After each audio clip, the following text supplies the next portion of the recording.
মুহাব্বতের আওয়াজে জোরে জোরে দুরূদ শরীফ পড়লে কোনো অসুবিধা নাই, কারণ রহমতের নবীজি বলেছেন দুনিয়ার জমিনের মধ্যে সবচাইতে বখিল হলো সেই ব্যক্তি যার সামনে আমি নবীর প্রতি দুরূদ শরীফ পড়া হয় কিন্তু সে তার জবানকে বোবার মতো করে রাখে। তার মতো বখিল আর কিপটা আর কেউ নাই, নবীজির ঘোষণা। নবী বলে শুধু তাই নয়, দুনিয়ার জমিনের মধ্যে যেই ব্যক্তি আমি নবীজির উপরে যত বেশি দুরূদ শরীফ আদায় করবে আল্লাহ তাআলার জান্নাতের মধ্যে সেই ব্যক্তি আমি নবীর তত কাছাকাছি থাকবে। এ আপুজিরা, আমি জানতে চাই আমরা সবাই নবীজির কাছাকাছি থাকতে চাই কি চাই না? যদি নবীজির কাছাকাছি থাকতে চাই, আসেন জবান খুলে মুহাব্বত নিয়ে দুরূদ শরীফ পড়ে আল্লাহুম্মা সাল্লি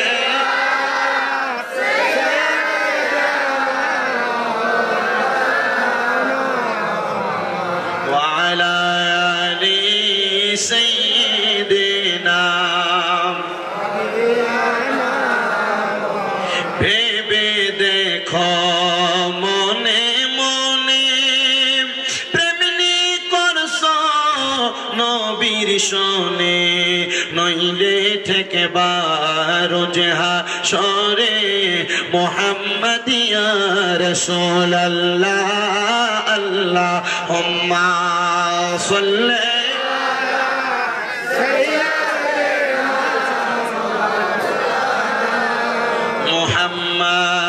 وعلى آل سيدنا নবীজি আপনার ভালোবাসায় জীবনের গুনাহ ঝরে যায়, নবীজি আপনার ভালোবাসায় ওয়াইসাল করনি জুব্বা পায়। আল্লাহুম্মা সাল্লি মারহাবা মুহাম্মদ ওয়া আলা আলি সাইয়্যিদিনা লা ইলাহা ইল্লাল্লাহ লা ইলাহা ইল্লাল্লাহ লা ইলাহা হাসবি রব্বি জাল্লাল্লাহ মা ফি কলবি গায়রুল্লাহ নূর মুহাম্মদ সাল্লাল্লাহ পর নূর মুহাম্মদ সাল্লাল্লাহ লা ইলাহা ইল্লাল্লাহ লা ইলাহা ইল্লাল্লাহ লা ইলাহা। বন্ধু নামাজ রোজা ছাইরো না, মা বাবার খেদমত ছাইরো না, বলেন নামাজ রোজা ছাইরো না, কেহ মা বাবার খেদমত ছাইরো না। আমার নবীজির দরুদ বইল না, আমার নবীর দরুদ, আমার নবীজি তোমায় ভুলবে না। লা ইলাহা ইল্লাল্লাহ লা ইলাহা আইরে না অনেক দূরে মদিনা, আমরা কেমনে যাব জানি না। আপনারা বলেন আমরা সবাই মদিনা যাইতে চাই কি চাই না? মদিনা যদি যাইতে চান একটু মুহাব্বতে আল্লাহ তাআলার জিকির করবেন, নবীজির স্মরণ করবেন, কারণ মদিনা যে ব্যক্তি যাইতে পারে তার ভাগ্য বড় ভালো। কারণ রহমতের নবীজি বলেছেন মান যারা কবরি ওয়াজাবাত লাহু শাফাআতি ইয়াউমাল কিয়ামা, সেই ব্যক্তি আমি নবীর রওজা জিয়ারত করলো তার জন্য সুপারিশ করা আমি নবীর জন্য ওয়াজিব হয়ে যায়। আর নবী যদি আপনার জন্য সুপারিশ করে কবরে যাওয়ার পর আপনার জান্নাত নিশ্চিত হয়ে যাবে। আমি আসার সাথে সাথে আমার আবুল কালাম হুজুর আমাকে বলে, হুজুর আপনার মাথায় না লম্বা চুল ছিল, পাপড়ি চুল, চুলগুলা কোথায় গেল? আমি বললাম হুজুর বেশি দিন হয় না মক্কা মদিনা থেকে আসছি। এ আপুজি ওই মক্কা মক্কা মদিনা যাওয়ার পরে আমি সর্বপ্রথম মক্কায় যাওয়ার আগে মদিনাতে গিয়েছি। মদিনায় যাওয়ার পর আমি একটানা 7 দিন পর্যন্ত 5 ওয়াক্ত নামাজের পরে আমার রাসূলের পাকের রওজা মুবারকের মধ্যে আমি সালাম দিয়েছি। 8ম দিন যখন আমি নবীজির রওজা মুবারক থেকে চলে আসব মক্কার উদ্দেশ্যে, আমি আমার নবীজির রওজা মুবারকের দিকে প্রবেশ করতেছি। বাবুস সালাম একটা দরজা আছে, ওই দরজা দিয়ে প্রবেশ করার সময় আমি তাকায়া দেখলাম যত আল্লাহর বান্দা নবীর উম্মত আছে সবাই চোখের পানিগুলো ছেড়ে দিয়ে দিয়ে দিয়ে কান্না করতেছে। আমি আমার সাথে একজন ভাইজানকে প্রশ্ন করলাম, আপনার চোখে কেন পানি দেখা যায়? উনি আমাকে বলে, হুজুর আপনার চোখেও তো পানি দেখা যায়, আপনি কেন কান্দেন? তখন আমি বুঝতে পারলাম নবীর কোনো প্রেমিক, নবীর যে কোনো প্রেমিক যদি আসে রওজার সামনে, তখন সেই ব্যক্তি তার চোখের পানি আটকে রাখতে পারে না, চোখের পানিগুলো নিজে নিজে নিচের দিকে পড়তে থাকে। আমি আমার নবীজির রওজার সামনে দাঁড়ায় দাঁড়ায় বলছি, ওগো আল্লাহর হাবিব, আমি মনে মনে নিয়ত করেছিলাম যেদিন আমি হাদিস শরীফ পড়ছি আপনি নবীর রওজা জিয়ারত করলে জীবনের গুনাহ মাফ হয়, আপনি নবীর রওজা জিয়ারত করলে আপনি নবীর সুপারিশ লাভ করে জান্নাতে যাওয়া যাবে। এদিন আমি নিয়ত করেছি আমি আমার মরণের আগে একবার আমি মদিনা শরীফ জিয়ারত করার জন্য আসব। ও নবী, এত তাড়াতাড়ি যে আমার আল্লাহ তাআলা আমার দোয়া কবুল করবে আমি বুঝতে পারি নাই, কারণ আল্লাহ রহিম, আল্লাহ রহমান, আল্লাহ কুদ্দুস, আল্লাহ জব্বার, আল্লাহ চাইলে যে কোনো সময় বান্দার যে কোনো আশা পূরণ করতে পারে। ওগো আল্লাহর হাবিব মুহাম্মদুর রাসূলুল্লাহ, আমি আপনার রওজার সামনে আইসা আমার মনে বড় শান্তি লেগেছে, কারণ আমি আরেকটা হাদিস শরীফও তেলাওয়াত করে শুনেছি। নবী আমার বলে, দুনিয়ার জমিনের ভিতরে কেউ যদি মসজিদে নববী মদিনা শরীফের মধ্যে মাত্র 1 ওয়াক্ত নামাজ পড়ে, তার 1 ওয়াক্ত নামাজের সওয়াব 50,000 ওয়াক্ত দেওয়া হবে। পাচারি গ্রামের মসজিদে 1 ওয়াক্ত নামাজ পড়লে 1 ওয়াক্তের সওয়াব পাবেন, কিন্তু মদিনা শরীফের মধ্যে 1 ওয়াক্ত নামাজ পড়লে 50,000 ওয়াক্তের সওয়াব পাবেন। কোন দিন আপনি 50,000 ওয়াক্ত নামাজ পড়বেন আমি জানি না। মুসলমান ও আমার পর্দার অন্তরালের আমার আম্মুজিরা, একটু অন্তরের কানটা লাগাইয়া শুনবেন, মরণের আগে যেন একবার মক্কা মদিনা যাইতে পারেন। আমি রাসূলের পাকের রওজার সামনে বলেছি, ইয়া রাসূলুল্লাহ, আপনি নবীকে দেখলে তো দুজকের আগুন হারাম হয়ে যায়। ও মায়ার নবী গো, আমি যেন মরণের আগে আপনি নবীজির একবার দিদারে মুস্তাফা পাই। আপনার দিদার পাইলে আমার আর কোনো চাহিদা থাকবে না, আর কোনো আশা থাকবে না, স্বপ্ন থাকবে না। আরেকটা কথা আমি বলেছি, ও মায়ার নবী, আপনার কত উম্মতেরা বাংলাদেশের জমিনে আপনি নবীর রওজা মুবারকে আসার জন্য কান্নাকাটি করে, টাকার জন্য আসতে পারে না, সম্পদের জন্য আসতে পারে না। এরে আমার বাবাজিরা, আপনি মারা গেলে আপনার সম্পদ আপনার সন্তানেরা ব্যবহার করবে, আপনার আত্মীয় স্বজনরা ব্যবহার করবে। আপনি আপনার সন্তানের জন্য 2-3 লাখ টাকা একসাথে হইলে জায়গা জমি কিনে রাখেন, আপনার সন্তানের জন্য ব্যাংকের মধ্যে জমা দিয়ে রাখেন, কিন্তু আপনি তো বুঝেন না এই টাকা দিয়া যদি আপনি মক্কা মদিনা যাইতেন হজ করার জন্য, আমার আল্লাহ তাআলার কাবা ঘরের গিলাফ ধরে ধরে যদি দোয়া করে আসতেন, আল্লাহ তাআলা এর চাইতে বেশি সম্পদ আপনার সন্তানকে দান করত।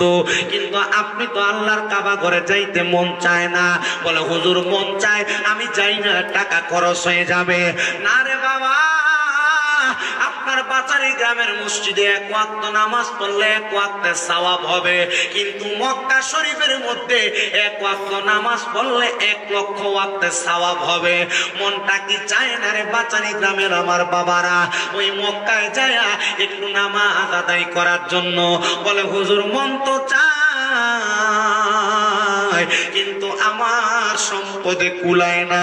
আমি বলবো রে বাবা, যদি সম্পদে না কুলায়, মরণের আগে নিয়ত করবা আল্লাহ যেন তোমার ঘুমের ঘরে রহমতের নবীকে তোমার স্বপ্নে দেখায়া দেয়। ও আব্বুজি, যেই মক্কাতে এত শান্তি, মদিনাতে এত প্রশান্তি, আপনারা বলেন ওই মক্কা মদিনা আমরা সবাই যাওয়ার দরকার আছে না নাই? যদি দরকার থাকে মুহাব্বতের আওয়াজে জোরে জোরে পড়েন, আরে দয়াল আল্লাহ দয়া করেন, দয়া রেন নসিব করেন মদিনা লা ইলাহা ইল্লাল্লাহ লা ইলাহা ইল্লাল্লাহ লা ইলাহা ইলাহা ইল্লাল্লাহ মুহাম্মাদুর রাসূলুল্লাহ সাল্লাল্লাহু আলাইহি ওয়াসাল্লাম। জবান খুলে উচ্চ কণ্ঠে জোরে জোরে পড়ি আলহামদুলিল্লাহ। মুজাসসিদের মুহতারাম, এই নওগাঁ জেলার অন্তর্গত বাচারি গ্রামের নতুন ঈদগাহ মাঠে দ্বিতীয় বিশাল তাফসীরের মাহফিলের তিনি সম্মানিত দ্বিতীয় বক্তা হিসেবে মূল্যবান তকরির করেছেন মাওলানা জাহিদুল ইসলাম জিহাদি সাহেব। তকরির করেছেন মাহফিলের আমন্ত্রিত সকল ওলামায়ে কেরাম, বিশেষ করে যিনি মাহফিলের সম্মানিত সভাপতি জনাব আলহাজ মোহাম্মদ আব্দুল মালিক সাহেব। উপস্থিত আছেন সম্মানিত সহসভাপতি বৃন্দ, সম্মানিত প্রধান অতিথি যিনি নওগাঁ জেলা মোটর শ্রমিক ইউনিয়নের কোষাধ্যক্ষ জনাব মোহাম্মদ নাজমুল হোসেন আমজাদ সাহেব, সম্মানিত অতিথি জনাব মোহাম্মদ সরওয়ার কামাল চঞ্চল সাহেব, সম্মানিত অতিথি জনাব মোহাম্মদ তিতসিরিগেন সাহেব সহ বিশেষ অতিথিবৃন্দ, মাহফিল ইন্তেজামিয়া কমিটি, আমার ডাইনে বামের সামনে বসে থাকা আলেম সমাজ, দাড়ি পাকা মুরব্বী বাবারা, যুবক নৌজওয়ান ভাইয়েরা, ছোট ছোট মাসুম বাচ্চারা, পর্দানসীনী আমার মা ও বোনেরা, আপনারা যারা পর্দানসীন থেকে শুনছেন, বিশেষ করে রাস্তাঘাটে দোকানপাটে ঘোরাফেরা করছেন, আমরা আজকের জান্নাতের বাগান হচ্ছে সেই শুকুর গুজার করে মহান মনিবের শুকরিয়া আদায় করে এক বাক্যে জোরে পড়ি আলহামদুলিল্লাহ। শুকুর গুজার করার 10টা নিয়ামতের কথা বলতেছিলাম, আমি 7টা বলে আটকাইছি, 3টা বাকি রাখছি। আপনাদেরকে শুকুর গুজার করানোর জন্য যখন আলহামদুলিল্লাহর কথা বললাম, অনেকে জোরে বললেন, অনেকে আস্তে বললেন, আর অনেকে হুজুরের দিকে তাকায় আছেন। আপনারা তাকায় থাকার কিছুই নাই, হুজুরের দিকে তাকাইলে বোঝা যাচ্ছে যে না, হুজুর অল্প বয়স চ্যাংরা মানুষ, এখনো দাড়ি ওঠে নাই ঠিক মতো, এই হুজুরের বয়ান আমরা শুনবো। আমরা আরো কত বড় হুজুর আনি, দাড়ি বড় থাকে, মোটা কাটা থাকে, স্বাস্থ্য থাকে। বাবা, আমার বয়স অনুযায়ী স্বাস্থ্য আল্লাহ কি দিয়েছে বুঝি না, 26 বছর বয়স। তবে আপনাদের দোয়ায় আল্লাহ আমাকে দিয়ে 6টা মাদ্রাসা করেছে, আমার 6টা মাদ্রাসা চলছে। আমি চেষ্টা করি ওয়াজ মাহফিলের ময়দানে আপনাদেরকে নিয়ে দুই একটা কথা বলতে, আমার কথাগুলো আপনারা শুনবেন। কিন্তু আপনারা যে শোনার জন্য আগ্রহ নিয়েছেন, এই আগ্রহটা বুঝতে পারবো আপনাদের আওয়াজের ফিডব্যাকে। এই জন্য আপনারা একটা আওয়াজ করে দেখি উচ্চ কণ্ঠে আরেকবার শুকর গুজার করে পড়েন তো আলহামদুলিল্লাহ। এই কোনাটা দিয়ে আপনারা একটু যুবক মানুষ, একটু জোরে পড়েন না আলহামদুলিল্লাহ। আমার বাবাজিরা, বন্ধুরা, আর ডাইনে বামে যাব না, সরাসরি আমি আমার আলোচনার ধারাবাহিকতা রক্ষা করতেছি। আমার বাবারা, আল্লাহ তাআলার বান্দারা, আল্লাহ তাআলার শুকরিয়া আদায় করলে তাহলে আল্লাহ পুরস্কার দেয় কয়টা? 10টা পুরস্কারের কথা বলেছি আমি, আপনাদেরকে 7টার কথা বলে দিয়েছি। 1 নাম্বার বলেছিলাম হায়াত বৃদ্ধি, 2 নাম্বার রিজিক বৃদ্ধি, 3 নাম্বার অসুস্থতা দূর, 4 নাম্বার বিপদ থেকে উদ্ধার করবে, 5 নাম্বার ইমানের সাথে মরণ দিবে, 6 নাম্বার জান্নাতের বিছানা কবরে বিছা দিবে, 7 নাম্বার কবরটাকে নূরের আলো দ্বারা আলোকিত করা হবে, 8 নাম্বার পুরস্কারটা বড় মজার পুরস্কার। ওই কবরে যাওয়ার পরে আমরা সবাই জানি আপনাকে আমাকে 3টা প্রশ্ন করবে, মান রব্বুকা ওয়া মান দীনুকা ওয়া মান নাবিয়ুকা। কিন্তু আল্লাহর বান্দা যদি আল্লাহ তাআলার শুকর গুজারকারী বান্দা হয়, আল্লাহ তাআলার শুকরিয়া আদায় করনেওয়ালা বান্দা হয়, আমার আল্লাহ তাআলা ওই বান্দা শুকরিয়া আদায় করার কারণে বান্দার চেহারার মধ্যে এমন একটা ঈমানের প্রজ্বলিত নূর দান করে দিবে। ওই নূরের কারণে আমার আল্লাহ তাআলার ফেরেশতারা বলবে এটাকে সওয়াল করা লাগবে না, এটা সওয়ালের জবাববিহীন, এটার চেহারা দেখে দেখে বান্দাকে জান্নাতের দিকে দিয়ে দাও। জোরে বলেন সুবহানাল্লাহ। এই দুনিয়ার মুসলমান, এই আমার নওগাঁ বাচারি গ্রাম এলাকার বাবাজিরা, আশেপাশে এলাকা থেকে আগন্ত মুসলমানেরা, এবার আপনার সওয়ালের জবাব সহজ হইয়া আপনারে কোনো প্রশ্ন করা হবে না। কিন্তু 9 নাম্বার একটা জায়গা আছে আমাদের জন্য, সেটা হলো বড় ভয়ঙ্কর। নবী গো, ভয়ঙ্কর জায়গাটা কোন জায়গা? বলে হাসরের ময়দান। ওই হাসরের ময়দান এমন উত্তপ্ত হবে, তামা প্রজ্বলিত আগুন থাকবে, থাকবে, মানুষগুলো তামা প্রজ্বলিত আগুনের মধ্যে হাঁটা চলা করবে। আবার কোন কোন বর্ণনায় নবী আমার বলেছে হাসরের ময়দানের একটা অংশের মধ্যে ঘামের সাগর থাকবে, ঘামের সাগর। মানুষ ঘামের সাগরের মধ্যে নাভি পরিমাণ থাকবে, কারোর বুক পরিমাণ থাকবে, কেউ ঘামের সাগরের মধ্যে সাঁতার কাটবে। এ আল্লাহর বান্দারা, কেমনে গো তুমি এই ঘামের সাগরে সাঁতার কাটবা? তোমার কি মনটা গলে না? তোমার কি মনটা চায় না আল্লাহ তাআলার পেয়ারা হাবিবের লেওয়ায়ে হামদের পতাকার নিচে জায়গা করে নিতে? লেওয়ায়ে হামদের পতাকা এমন সম্মানিত পতাকা, মাকামে মাহমুদ নামক জায়গার কাছেই লেওয়ায়ে হামদের পতাকা থাকবে। যখন হাসরের ময়দানে মানুষের এক বিগত উপরে 4 আঙ্গুল উপরে সূর্য থাকবে, আর যারা ইমানদার বান্দা, আল্লাহর শুকর গুজার করনেওয়ালা বান্দা, তাদের মাথার উপরে লেওয়ায়ে হামদের আল্লাহ তাআলার প্রশংসাকারীদের জন্য একটা পতাকা থাকবে, যেটার নিচে বড় শান্তি আর শান্তি থাকবে। এবার আপনারা বলেন, আমরা সবাই সেই শান্তি অর্জন করতে চাই কি চাই না? এটা 9 নাম্বার পুরস্কার। তবে 10 নাম্বার পুরস্কারটা বড় প্রশান্তিময় পুরস্কার। বলে হুজুর কেমন প্রশান্তিময় পুরস্কার? হাসরের ময়দানের পরে ফুলসেরাত নামক একটা জায়গা থাকবে, যেই ফুলসেরাত পাড়ি দিলে বান্দা জান্নাত এবং জাহান্নামের সম্মুখীন হবে। ফুলসেরাত পাড়ি দিতে পারলেই জান্নাতের দেখা পাবে, আর পাড়ি নিয়ে দিতে পারলে ওই ফুলসেরাতের নিচেই আল্লাহ তাআলার সবচাইতে নিকৃষ্ট জাহান্নাম হাবিয়াকে আল্লাহ সাজাইছে। এমন উত্তপ্ত জাহান্নাম, ওই উত্তপ্ত জাহান্নামটা আমার আল্লাহ তাআলা সাজায়া বান্দারে হাসরের ময়দান থেকে ফুলসেরাতের সামনে নিবে। যদি বান্দা ইমানদার হয়, আল্লাহর শুকর গুজারকারী হয়, আমলওয়ালা হয়, ইমানের দৌলতে ধনী হয়, বান্দা ফুলসেরাতের পারে যায় ডান পাটা রাখবে, পড়বে বিসমিল্লাহির রহমানির রহিম। বান্দা ডান পাটা রাখার সাথে সাথে আলহামদুলিল্লাহ বলে বাম পাটা উঠে দেখবে বান্দা ফুলসেরাতের ওই পারে পার হয়ে গেছে। আর বান্দাকে আল্লাহ তাআলার অসংখ্য ফেরেশতারা আহলান ওয়া সাহালান মারহাবান মারহাবান দুয়ুফুল্লাহ, আল্লাহর মেহমান বলে জান্নাতের দিকে স্বাগতম জানায়া জানায়া নিয়ে যাবে। জোরে জোরে পড়েন সুবহানাল্লাহ। এই যে রমজান মাস আসতেছে সামনে, আপনারা যে রমজান মাসে রোজাগুলো রাখবেন, আপনারা যে সাহারি করবেন, আপনারা যে তারাবির সালাত আদায় করবেন, আপনার যে ইফতার করবেন, সারাদিন না খেয়ে আপনি আপনার নফসটাকে কষ্ট দিবেন। মনে রাখবেন রে বান্দা, এটার কারণে আমার আল্লাহ তাআলা আপনাকে অসংখ্য নিয়ামত প্রদান করবে, অসংখ্য বারাকা প্রদান করবে। এই যে রমজান মাসে লাইলাতুল কদরের রাতে আপনারা সালাত আদায় করবেন, আল্লাহ তাআলা আপনাদেরকে অসংখ্য পরিমাণ বরকত রহমত দান করবে। নবী তো এইভাবেও ঘোষণা দেয়, যেই ব্যক্তি বালেগ হওয়ার পর থেকে নিয়মিত রমজানের রোজাগুলা আদায় করে, সাহারি ইফতার তারাবির মাধ্যমে রমজান কাটায়, আমার আল্লাহ তাআলা জাহান্নামের আগুন তাকে স্পর্শ করবে না। সুবহানাল্লাহ পড়বেন। সুবহানাল্লাহ। কিন্তু আমাদের সমাজের মানুষ রমজানের রোজা রাখবে, এই রমজানের রোজা না রেখে দোকানে শাটার লাগাই লাগে বাড়ি দিয়ে খায়, কালো কাপড় দিয়ে। কি কথা বলে না কেন? ঠিক বলবেন নিজের গায়ে পরে চিন্তা করুন যে আমিও তো খাই, আছে না? কথা বলে না কেন? রমজান মাস আসলে গ্যাস্ট্রিক বেড়ে যায়, রমজান মাস আসলে ডায়াবেটিস বেড়ে যায়, রমজান মাস আসলে রোগ বালা মুসিবত দেখা দেয়, শুধু থাকতে পারি না, কিছুক্ষণ পর পর ওষুধ খাওয়া লাগে। কথা বলে না কেন? আছে এমন জাতের মানুষ, কিন্তু দেখবেন মসজিদে ইফতার পার্টি দিলে আগে যে কাতারে বসে, ঠিক না? রমজান মাসে মসজিদে ইফতার পার্টি যদি হয়, তাহলে ইফতার পার্টিতে সামনের কাতারে। আমার সাথে এক হুজুর হবিগঞ্জে সিলেটে বাড়ি, উনি বলতেছেন আমি এক জায়গায় ইফতার মাহফিলে যাই, দেখলাম এক মুরব্বি চাচা মুখে সাদা দাঁড়িয়ে সামনে এসে বসছে। তো সাদা দাড়িওয়ালা চাচারে আমি দেখলাম, আমি ইফতার মাহফিলে যাওয়ার আগে রাস্তার পাশে দাঁড়ায় দাঁড়িয়ে সিগারেট খাচ্ছে। ঠিক আছে, সিগারেট খাচ্ছে। আমি রমজান মাসে এটা দেখে আমি আফসোস করতে করতে আসতেছি, আরে মানুষটা এত মুরব্বী হয়ে গেছে, মারা যাবে 2 দিন পরে, কবরে যাবে, এখনো রোজা রাখে না, কি একটা মানুষ। আল্লাহ তাআলা এদেরকে যদি হেদায়েত দিত। আমি ইফতার মাহফিলে যাই দেখতে যে সামনে আমার সামনে পরে আমি আর তাকে কিছু বললাম না, দেখলাম যে মুখটা এমন ভাবে মুছে আসছে, মনে হচ্ছে সে 3 দিন রোজা একটা।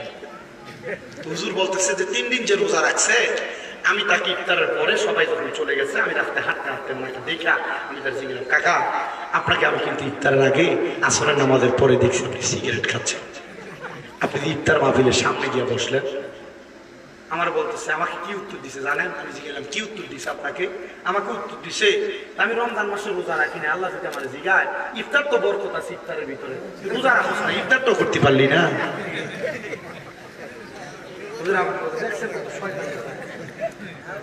আপনার থেকে অভিজ্ঞতা বেশি আছে, একটু রোজা না থাকতে পারে ইফতার তো করেছি। হ্যাঁ রোজা না থাকতে পারে ইফতার তো করছি, ইফতারের বরকত আছে না, মারহাবা করে না। আর রমজানের ইফতারের বরকত তাদের জন্য যারা রোজাদার, কথা বলে না। রমজানের ইফতারের বরকত তাদের জন্য যারা সিয়াম সাধনাকারী।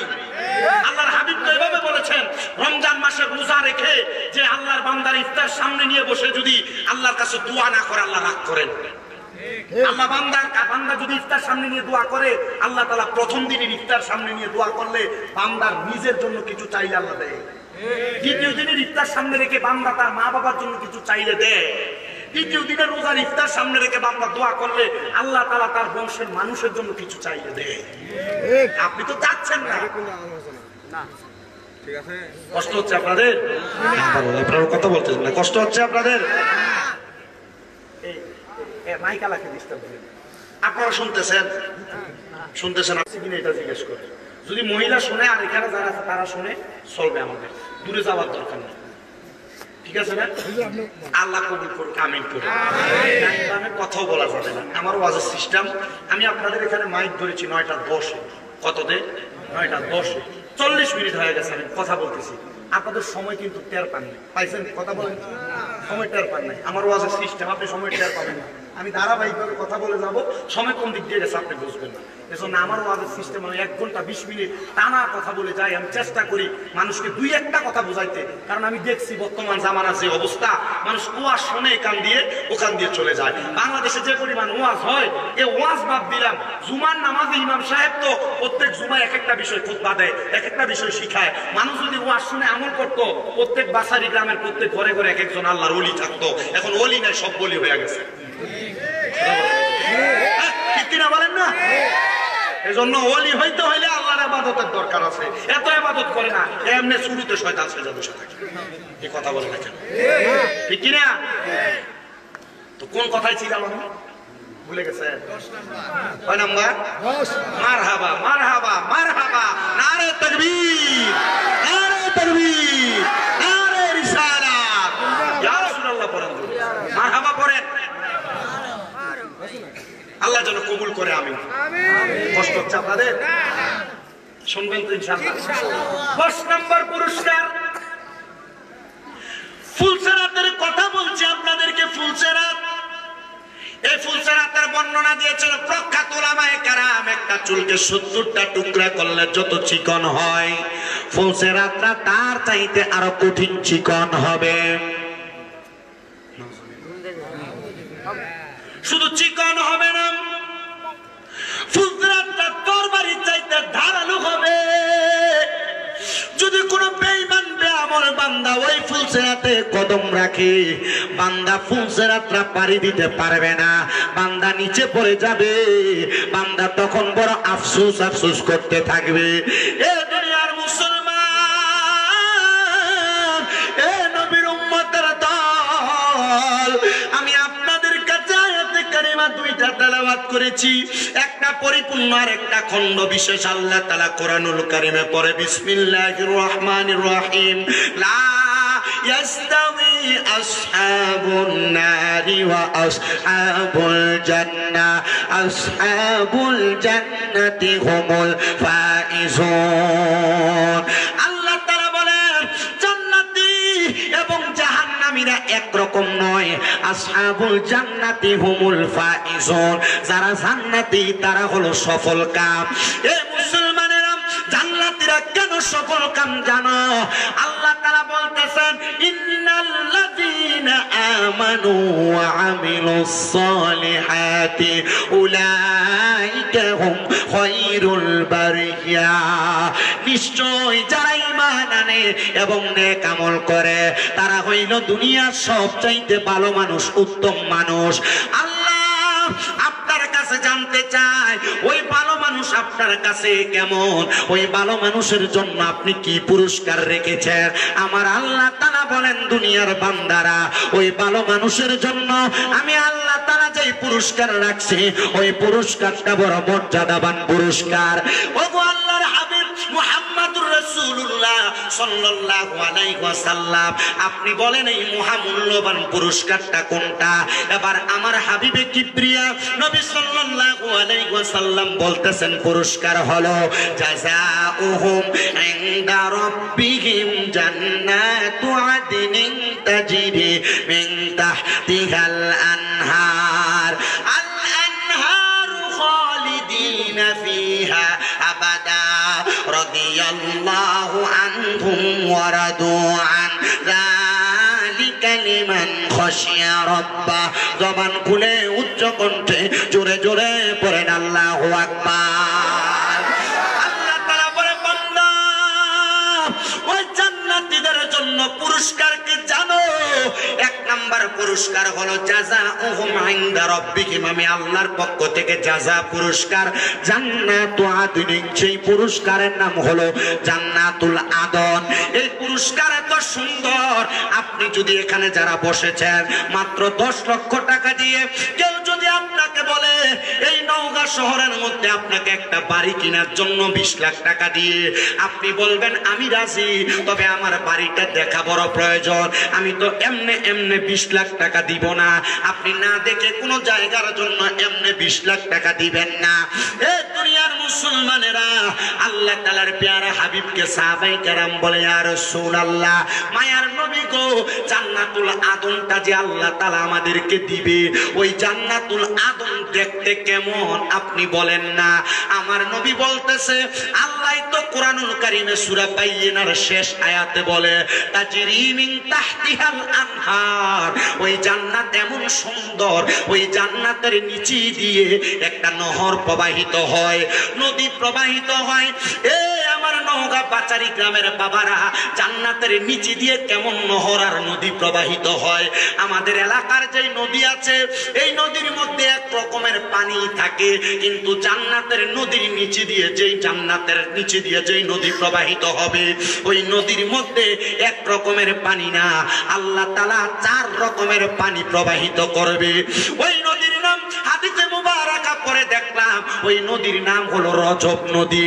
এটা শাবান মাস, আগের মাসটা গিয়েছিল রজব মাস, ওই রজব মাসের নামেই নাম হলো, ওই নদীর নাম রজব নদী।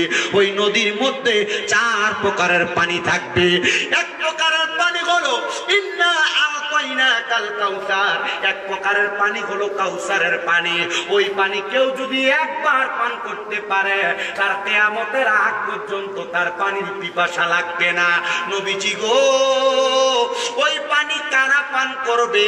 বলে যারা ঈমানওয়ালা, যাদের সিনার মধ্যে বুকের মধ্যে ঈমান তাজা আছে, তারা ওই পানি পান করবে।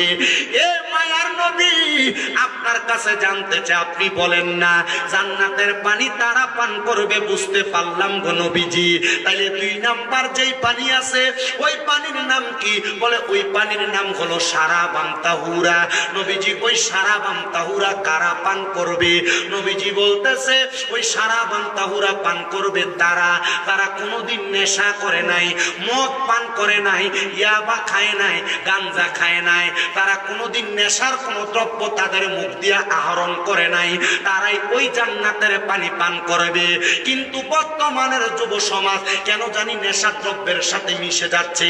সিগারেটটা আস্তে আস্তে করে প্রাথমিক লেভেলে খায়, এরপর বন্ধু বান্ধবের পাল্লায় পইরা ইয়াবার সাথে যুক্ত হয়, মদের সাথে যুক্ত হয়। এ মুসলমান, তোমার কাছে আমার প্রয়োজনে আবদার, এমন নেশা দ্রব্য তুমি পান করবে না। এটা পান করলে আল্লাহ তাআলার জাহান্নামের আগুনের মধ্যে পতিত হবে। যদি পান না করো নেশা দ্রব্য, তাহলে জান্নাতের শারাবান তাহুরা পবিত্র শরবত তুমি পান করতে পারবা। জোরে জোরে পড়েন সুবহানাল্লাহ। তো 4 প্রকার পানির মধ্যে 2 প্রকার পানির কথা বললাম, একটা কাউসারের পানি, আরেকটা হলো সারাবান তাহুরা পানি, আরেকটা পানি পান করাবে যেটা জান্নাতি লাবান, মানে জান্নাতের দুধ। ও নবীজি, জান্নাতের দুধ কারা পান করবে আপনি বলেন না? নবীজি বলতেছে, যারা কোনোদিন মানুষের জমি দখল করে নাই, পরের হক মাইরা খায় নাই। আমাদের সমাজ এটাতে বড় পাকা পোক্ত। হুজুর কেমনে পাকা পোক্ত জানতে চাই। মা বাবা মারা গেছে, ভাই ভাইয়ের সম্পদ বুঝে দেয় না, প্রয়োজনে মাথা ফাটায়। মা বাবা মারা গেছে, বোনের সম্পদ বুঝে দেয় না, প্রয়োজনে বাড়ি থেকে বের করে দেয়। মা বাবা মারা গেছে, ভাই বাতিদার জমি বুঝে দেয় না। ক্ষেতের মধ্যে রোয়া লাগাইতেছে, আলি লাগাইতেছে, ধান লাগাইতেছে, ক্ষেতের গালা, ক্ষেতের সাইড কাছাইতে কাছাইতে, আগে ক্ষেতের লাইল দিয়ে আইল দিয়ে ব্যান গাড়ি চলতো, এখন সাইকেলও চলে না, মানুষ হাঁটতেও পারে না, হাতের বান বানায় ফেলছে। আছে না নাই? সিটার মার্কা লোক, সিটার বলেন আপনারা, সিটার মার্কা লোক অভাব নাই সোনার বাংলাদেশ। মানুষের জমি দখল করে যারা, মানুষের সম্পদ লুণ্ঠন করে যারা, মানুষের সম্পদ থেকে মানুষ থেকে আলাদা করে করে নিজের সম্পদ বানায় যারা, এদের ব্যাপারে আল্লাহ তাআলার ঘোষণা, নবীর ঘোষণা, এরা কখনো জান্নাতের দুধ পান করতে পারবে না। এজন্য কখনো কারোর পকেটে টাকা মারবেন না, কারো সম্পদ খাবেন না, কারো জমি দখল করবেন না, কারোর সঙ্গে টাকা পয়সা নিয়ে দ্বন্দ্ব লাইগা কারোর কাছ থেকে কখনো ঘুষও খাবেন না। এমন ঘুষও যারা খায়, পরের হোক যারা মেরে মেরে খায়, টাকা খায়া বিচার যারা ঘুরিয়ে দেয়, এদের ব্যাপারে আল্লাহ তাআলা সাবধানতা অবলম্বন করাইছে। আল্লাহ তাআলা আমাদেরকে বুঝার তৌফিক দান করুন, জোরে পড়েন আমিন।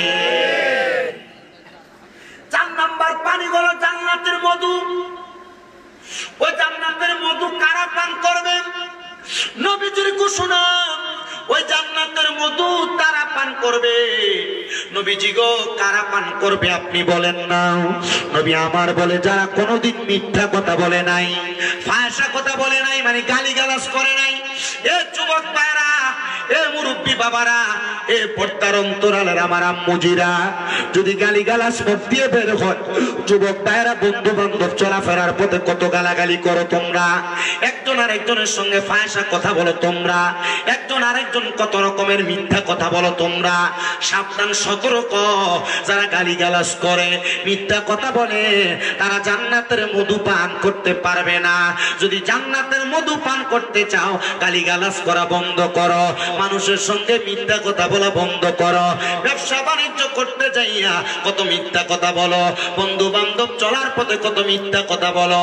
মা বোনেরা যারা শুনতেছেন, সংসারিক জীবনে স্বামীর সাথে কত মিথ্যা কথা তোমরা বলো। সাবধান, সতর্ক, জান্নাতের মধু যদি পান করতে চাও, তাহলে মিথ্যা কথা বলা যাবে না, মিথ্যা কথা বলা যাবে না।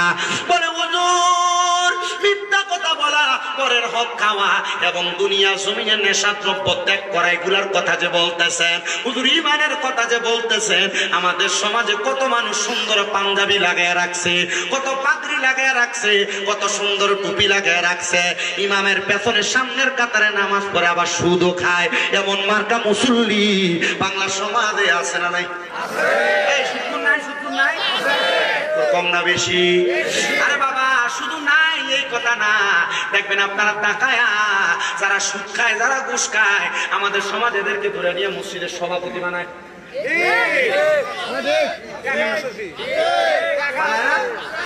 সুদ খায়, ঘুষ খায়, পরের হক মেরে মেরে খায়, এদেরকে ধরে নিয়ে মসজিদের সেক্রেটারি বানায়। এলাকার সত্তার মাথা পরি দায়িত্ব দিয়ে সুদখোর গোলারে। আমি বুঝি না এদেরও কেমন নির্লজ্জ মানুষ এরা, এরা হারাম খায়া, সুদ খায়া, ঘুষ খায়, কেমনি ভালো চাকরি করতে যায়। আপনার কি কষ্ট হচ্ছে? ওয়াজ কাজে লাগবে? আমি জানি না কি কাজে লাগবে। আর আপনাদের এলাকার মানুষ কি ধরনের ওয়াজ শোনে? আমি নওগাঁতেই প্রথম, আমাকে তখন দাওয়াতের জন্য কল করছে, আমি তখন দাওয়াতের জন্য কল করাতে আমি বলছি, ভাই আমি তো কখনো যাই না এত দূরে, প্রায় 8.5 ঘন্টা লাগে যায় আমাদের এলাকা থেকে দিয়ে আসতে। আপনি বুঝেন আমার জীবন আছে নাকি এটা পানি ভাত হয়ে গেছে, এটা পুরো পানি ভাত হয়ে গেছে। এই যে এখন ওয়াজ করবো, ওয়াজ করে আবার যাইতে হবে না, তখন এটা কি জীবন থাকবে? এই রাস্তায় রাস্তায় যদি ধরেন আপনি হাতে হাতে 16 প্রায় 17 ঘন্টা, এরপরে ধরুন ওয়াজ করা, ওই যে ঘরে বসে থাকে, মিনার একদিন শেষ, একদিন এক রাত শেষ হয়ে যায়, খুব কষ্ট হয় আমাদের। আপনারা যদি দোয়া করেন, এই কষ্ট আমার ঠিকঠাক ভাবে এটা সুফল পাবো আর কি। আপনারা দোয়া করবেন তো ইনশাআল্লাহ?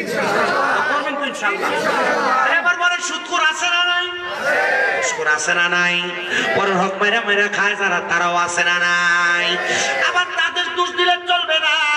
আমরাও কিন্তু কম না। ব্যবসা বাণিজ্য করার জন্য, আমাদের সমাজ চালানোর জন্য, নিজে চলার জন্য মাঝে মাঝে মানুষে একজনের সুদের টাকা দেয়, আমি যে তার কাছ থেকে সুদের টাকা নেই। আপনি মনে করেছেন যে সুদ খায় সেই মনে হয় গুনাহগার, কিন্তু নবী বলে না, যে ব্যক্তি সুদের টাকা দেয় তার থেকে যারা সুদের টাকা নেয় তারাও সমান তালের অপরাধী। জবান খুলে জোরে জোরে পড়েন নাউজুবিল্লাহ।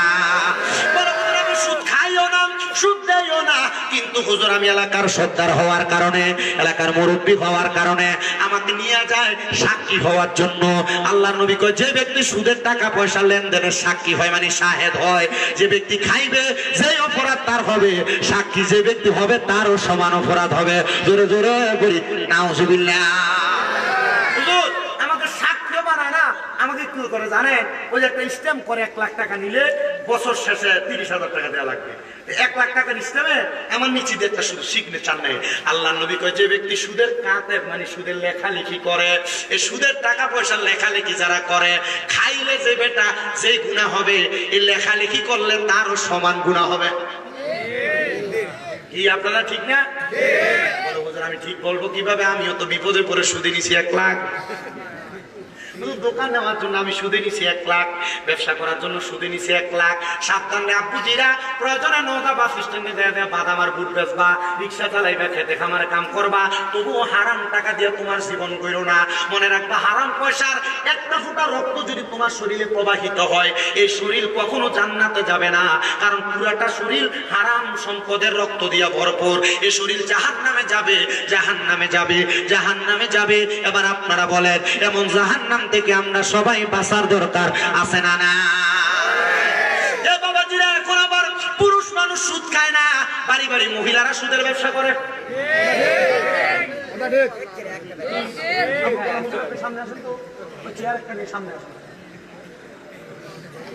আমি স্টেজে ওঠার আগে আমি জিজ্ঞাসা করছি যে মাহফিলে নেতারা বক্তব্য দিবে কিনা, কোনো ডিস্টার্ব হবে কিনা। বলছে না হুজুর, আমাদের শ্রমিক পরিষদের একজন আছে আর আমাদের সভাপতি সাহেব আছে, এখানে কোনো রাজনৈতিক আলাপও নাই, কোনো কিছু নেই। আমি কইছি আল্লাহ আমার বাঁচাইছে,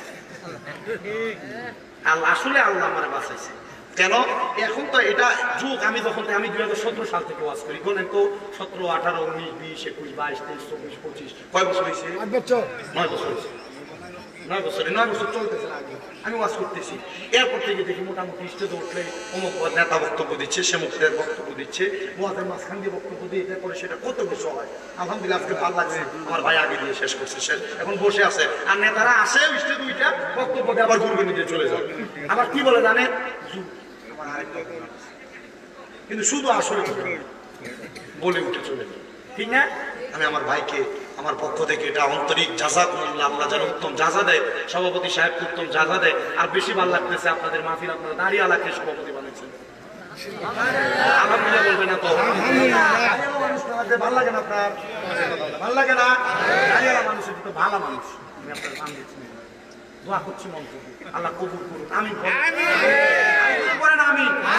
আমাদের সমাজ এখন মুরব্বীদেরকে সম্মান করতে চাচ্ছে না, ঠিক না? এগুলাতে ঠিক থাকবেন, এই জায়গাগুলো ঠিক রাখবেন। আমার লাখ মানুষ দিয়ে কি হবে যদি লাখ মানুষ হেদায়েত না হয়? আমার দরকার 2-1 জন, যেগুলো হেদায়েত হয়ে নামাজ পড়বে। এগুলো আমার কথাই যে সুদের ওয়াজ করতেছি, সুদের ভয় দেখাচ্ছি, এরা সুদখানা ছেড়ে দিয়ে এরা হালাল খাবে। আমি 1 ঘন্টা পর্যন্ত বক্তব্য দিচ্ছি, আমি কি একটা রাজনৈতিক কথা বলছি? আমি কোনো কাউকে গালি দিচ্ছি?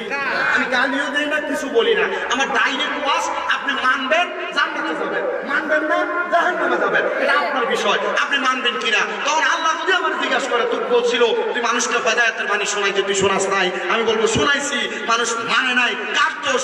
যদি মানি না যান, আপনি যদি আমার একটা কথা শুনে কোন হারাম কাজ ছেড়ে দেন, গুনার কাজ ছেড়ে দেন, আল্লাহ যদি আপনাকে জান্নাতে দেয়, আপনি আল্লাহকে বলবেন আল্লাহ কেন জান্নাতে দিচ্ছেন? আল্লাহ বলবে এই ভালো কাজের জন্য। আল্লাহ ওই যে শামীম রাজা কুমিল্লা থেকে আইসা আমাকে বলছিল, এজন্য আমি ভালো কাজ করছি।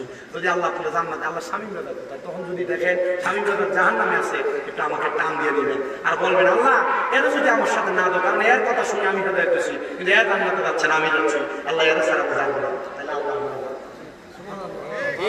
নিবেন তো ইনশাআল্লাহ, রাতে আসেন তো ইনশাআল্লাহ। আমার একটা বিশ্বাস আর কি, যারা আখিরি নবীর উম্মত, আল্লাহ তাআলা মনে হয় আখিরি নবীর উম্মতদেরকে জাহান্নামে দিবেন। আমার একটা বিশ্বাস করে। কেন জানেন? কারণ আখিরে নবী মুহাম্মদ সাল্লাল্লাহু আলাইহি ওয়াসাল্লাম উম্মত গুনাহগার যারা তাদের জন্য সিজদায় করে থাকবে। আল্লাহ তাআলা যতক্ষণ উম্মতকে মাফ না করবেন সিজদা করে মাফ করতে হবে। আল্লাহ যদি বলছেন শাফাআতি লি আহলিল কাবাইর মিন উম্মতি, আমার উম্মতের ভিতরে যে উম্মত কবিরা গুনাহ করে তাদেরকে আমি সুপারিশ করে জান্নাতে নেব। এত আস্তে সুবহানাল্লাহ বললেন। কিন্তু নবীর মাহফিলটা এলাকার যুব সমাজের ভাইয়েরা সাজাইলো, আপনাদের ভালো লাগে নাই? দেখি কার কার ভালো লাগছে একটু ডান হাত তুলে তো।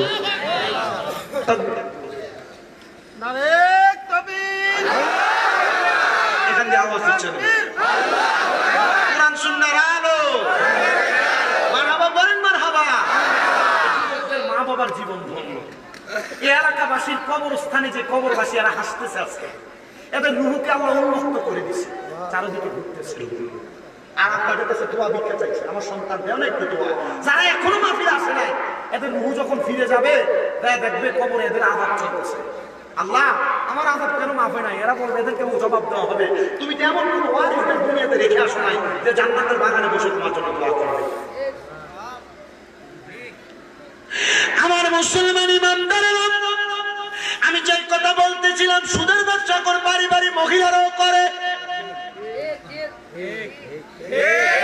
করে কি করে না? মহিলারা সুদের ব্যবসা করে কি করে না? আমি বলবো মা, যদি সুদের ব্যবসার সাথে তুমি জড়িত থাকো, আল্লাহর ওয়াস্তে সুদের ব্যবসা পরিত্যাগ করো। বলো হুজুর সুদের ব্যবসা তো করি না, বিপদে পড়ে কিস্তি তুলছিলাম। আরে বাবা, কিস্তি যে তুলছ, কিস্তির টাকারও লাভ দেওয়া লাগে, সুদ দেওয়া লাগে বছর শেষে। কিস্তি তুলছে সুদ আছে না? সুদ আছে না? বাস কিভাবে চিন্তা করছি, আমি তো তুলে রাখছি। আস্তে আস্তে এগুলো বন্ধ করে, এগুলো ছাড়েন তাড়াতাড়ি। বলে হুজুর আমি এলাকাতে এগুলা করি না, মহিলারাও করে না, কিন্তু সুদের ব্যবসার আরেকটা ন্যাশনাল সিস্টেম চালু হয়েছে। এলাকাতে মানুষ সুদ করে বলবে, এজন্য এলাকাতে সুদের ব্যবসা করে না, জমি জমা বিক্রি করে ব্যাংকে নিয়ে রাইখা দেয় 10-20 লাখ টাকা। এটার নাম দিছে এফডিআর। যখন ব্যাংকে রাইখা দেয়, ব্যাংকে রাখার পরে মাসে মাসে তুলে তুলে খায়। এই এফডিআর এর টাকাটা 10 লাখ টাকা রাখলে 10 বছর পরে 20 লাখ টাকা হয়।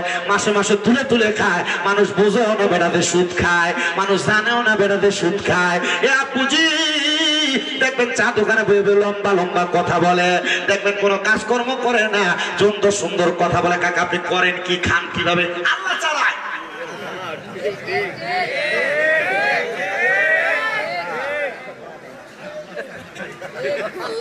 কে চালায়? আসলে কি আল্লাহ চালায়? সুদে চালায়।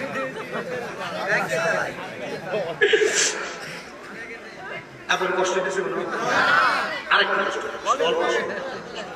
রাজি আছেন ইনশাআল্লাহ? এবার আসেন বাবার, আরেকটা সুদ আছে। এটা 4 নাম্বার সুদ, যেটা আপনার বউ আপনার পান দিয়ে খাওয়ায়। বলে হুজুর এটা কি সুদ? এই সুদটা আপনার বউ কেমনে বলে দেখেন। হঠাৎ করে একদিন বলবে, তুমি যে যা ইনকাম করো সব তুমি শেষ করে ফেলো, আমাদের ছেলে মেয়ের ভবিষ্যৎ আছে না, আসো না ব্যাংকে একটা অ্যাকাউন্ট খুলে আমরা ডিপিএস করি।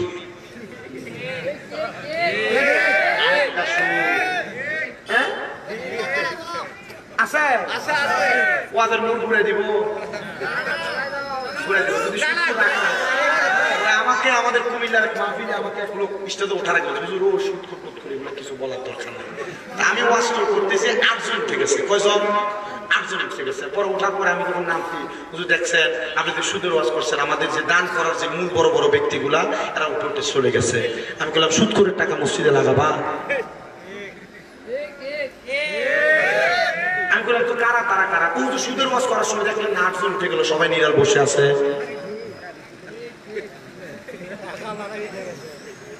এখনকার ইমাম সাহেব সুদের ওয়াজ করতে পারে। সেক্রেটারি হুজুর, হুজুর আপনি জানেন কিভাবে আমি যে সুদ খাই? কেউ আপনার বলছে? কথা বলেন না, আছে না? আমার মুসলমানেরা, এই ডিপিএস নামক সুদ আপনারা ত্যাগ করেন, আস্তে আস্তে করে নিজে সঞ্চয় করার চেষ্টা করেন। বলে হুজুর টাকা পয়সা তো ঘরে বাড়িতে রাখা যায় না, ডাকাতি হয়, কেমনে রাখবো? ব্যাংকে তো রাখার দরকার। হ্যাঁ রাখবেন, ব্যাংকে অসুবিধা কি? রাখবেন। বলে হুজুর ব্যাংকে রাখলে যদি সেভিংস অ্যাকাউন্ট খোলা হয় তাহলে তো বছর শেষে কিছু টাকা জমা হয়। বাড়তি কিছু টাকা জমা হয় না? হুজুর বছর শেষে কিছু বাড়তি টাকা আমার অ্যাকাউন্টে জমা হয়। আমি এই প্রশ্নটা আমার একজন ওস্তাদকে করেছিলাম, হুজুর ব্যাংকে কিছু টাকা রাখার কারণে আমার মাদ্রাসার, হুজুর কিছুদিন পরে দেখতেছি আমার ব্যাংকের ভিতরে টাকাগুলো রাখার কারণে ৬,৭০০ টাকা জমা হয়েছে। হুজুর বলে হ্যাঁ, এটা ব্যাংকের টাকা, তোমার সুদ দিছে, তোমার টাকাগুলো ব্যাংকে আছে। আমি বললাম হুজুর আমার সব টাকা তো হারাম হয়ে যাবে। বলে এখন টাকা নিরাপত্তার জন্য ব্যাংকে রাখা জরুরি, তুমি রাখছো ঠিক কথা, ব্যাংক কিন্তু তোমার থেকে কাইটো নিয়ে যায়। হ্যাঁ হুজুর কাইটো নিয়ে যায় মাসে মাসে। বলে কাইটা যেহেতু নিয়ে যায়, কাইটা টাকা নিয়ে গেল, এটা তোমার রাখার নিরাপত্তার সাথে, কিন্তু যে টাকাটা যোগ হইল ওই টাকাটা তুমি তুলে ফেলবা, তুলে ফেলা কোনো মানুষকে দিয়া দিবা, তবে সওয়াবের নিয়তে না। কিসের নিয়তে না? সওয়াবের নিয়তে না। এই জন্য ব্যাংকে টাকা রাখবেন, ওই যে টাকা জমা হবে এই টাকাটা তুলে ফেলবেন, তুলে কাউকে দিয়ে দিবেন, সওয়াবের নিয়তে দিবেন যে আমি এই টাকা দান করবো, কাম হবে না, ফিরাইবো কবরে গেল। আল্লাহ আমাদেরকে বোঝার তৌফিক দান করুন, জোরে পড়েন আমিন। হারাম সম্পদ খাইও না রে, পরের হক খাইও না রে, মানুষ ওজনে কম দিও না রে, মানুষকে মিথ্যা কথা বলে ব্যবসা কইরো না রে। বলে হুজুর কেন?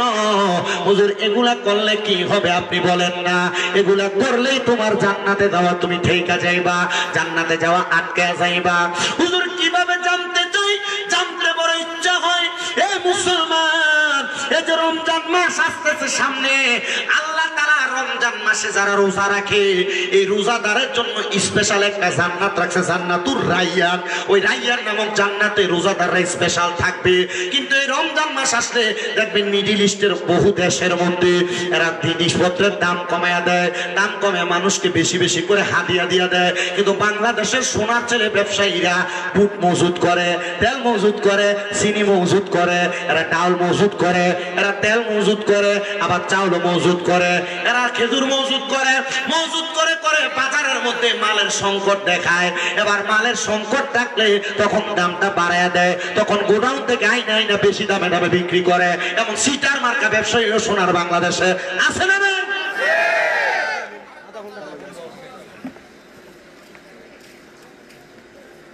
এই ওয়াজ চলে আপনাদের এলাকায়? আমার উদ্দেশ্য হেদায়েত, হেদায়েত হল আমাদের জ্ঞান ফিরুক, আমাদের জ্ঞান ফিরুক, জ্ঞান ফিরুক। আর জ্ঞান আছে সবার। আপনি কি মনে করেন যারা ওজনে কম দেয় এই ব্যক্তি কি জ্ঞান নাই? তার এর জ্ঞান আছে, এর ওজনে কম দেয় এর বেশি লাভ হবে। আপনি কি মনে করেন যে ব্যক্তি সুদ খায় তার জ্ঞান নাই? কিভাবে জ্ঞান আছে শুনবেন।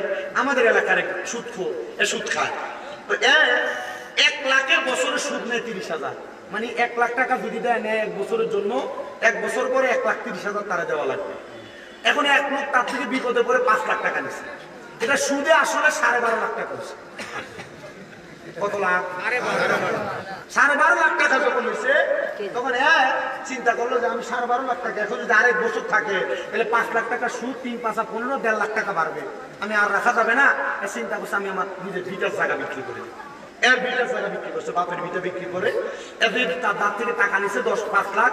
এরা বলছে ভাই তোমার থেকে আমি 5 লাখ টাকা নিলাম, তো 5 লাখ টাকা নিয়ে এখন তো আমার সুদে আসলে 12.5 লাখ টাকা হয়েছে, তুমি একটু কষ্ট করে উপরে 2.5 লাখ মাফ করে 10 লাখ নিয়ে যাবা।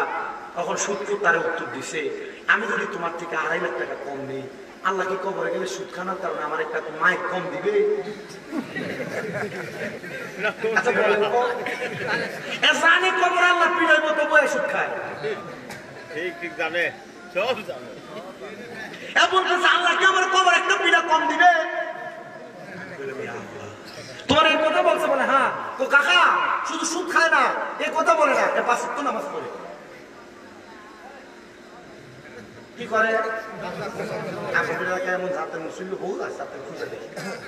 এই জন্য আমাদের এলাকার এক শিল্পী লিখছিল আর কি, আজান দিলে সবার আগে মসজিদে যায়, আবার মসজিদের বাইরে এসে সুদের টাকা খায়, নামাজ হইল না রে তোর নামাজের লইলি না খবর।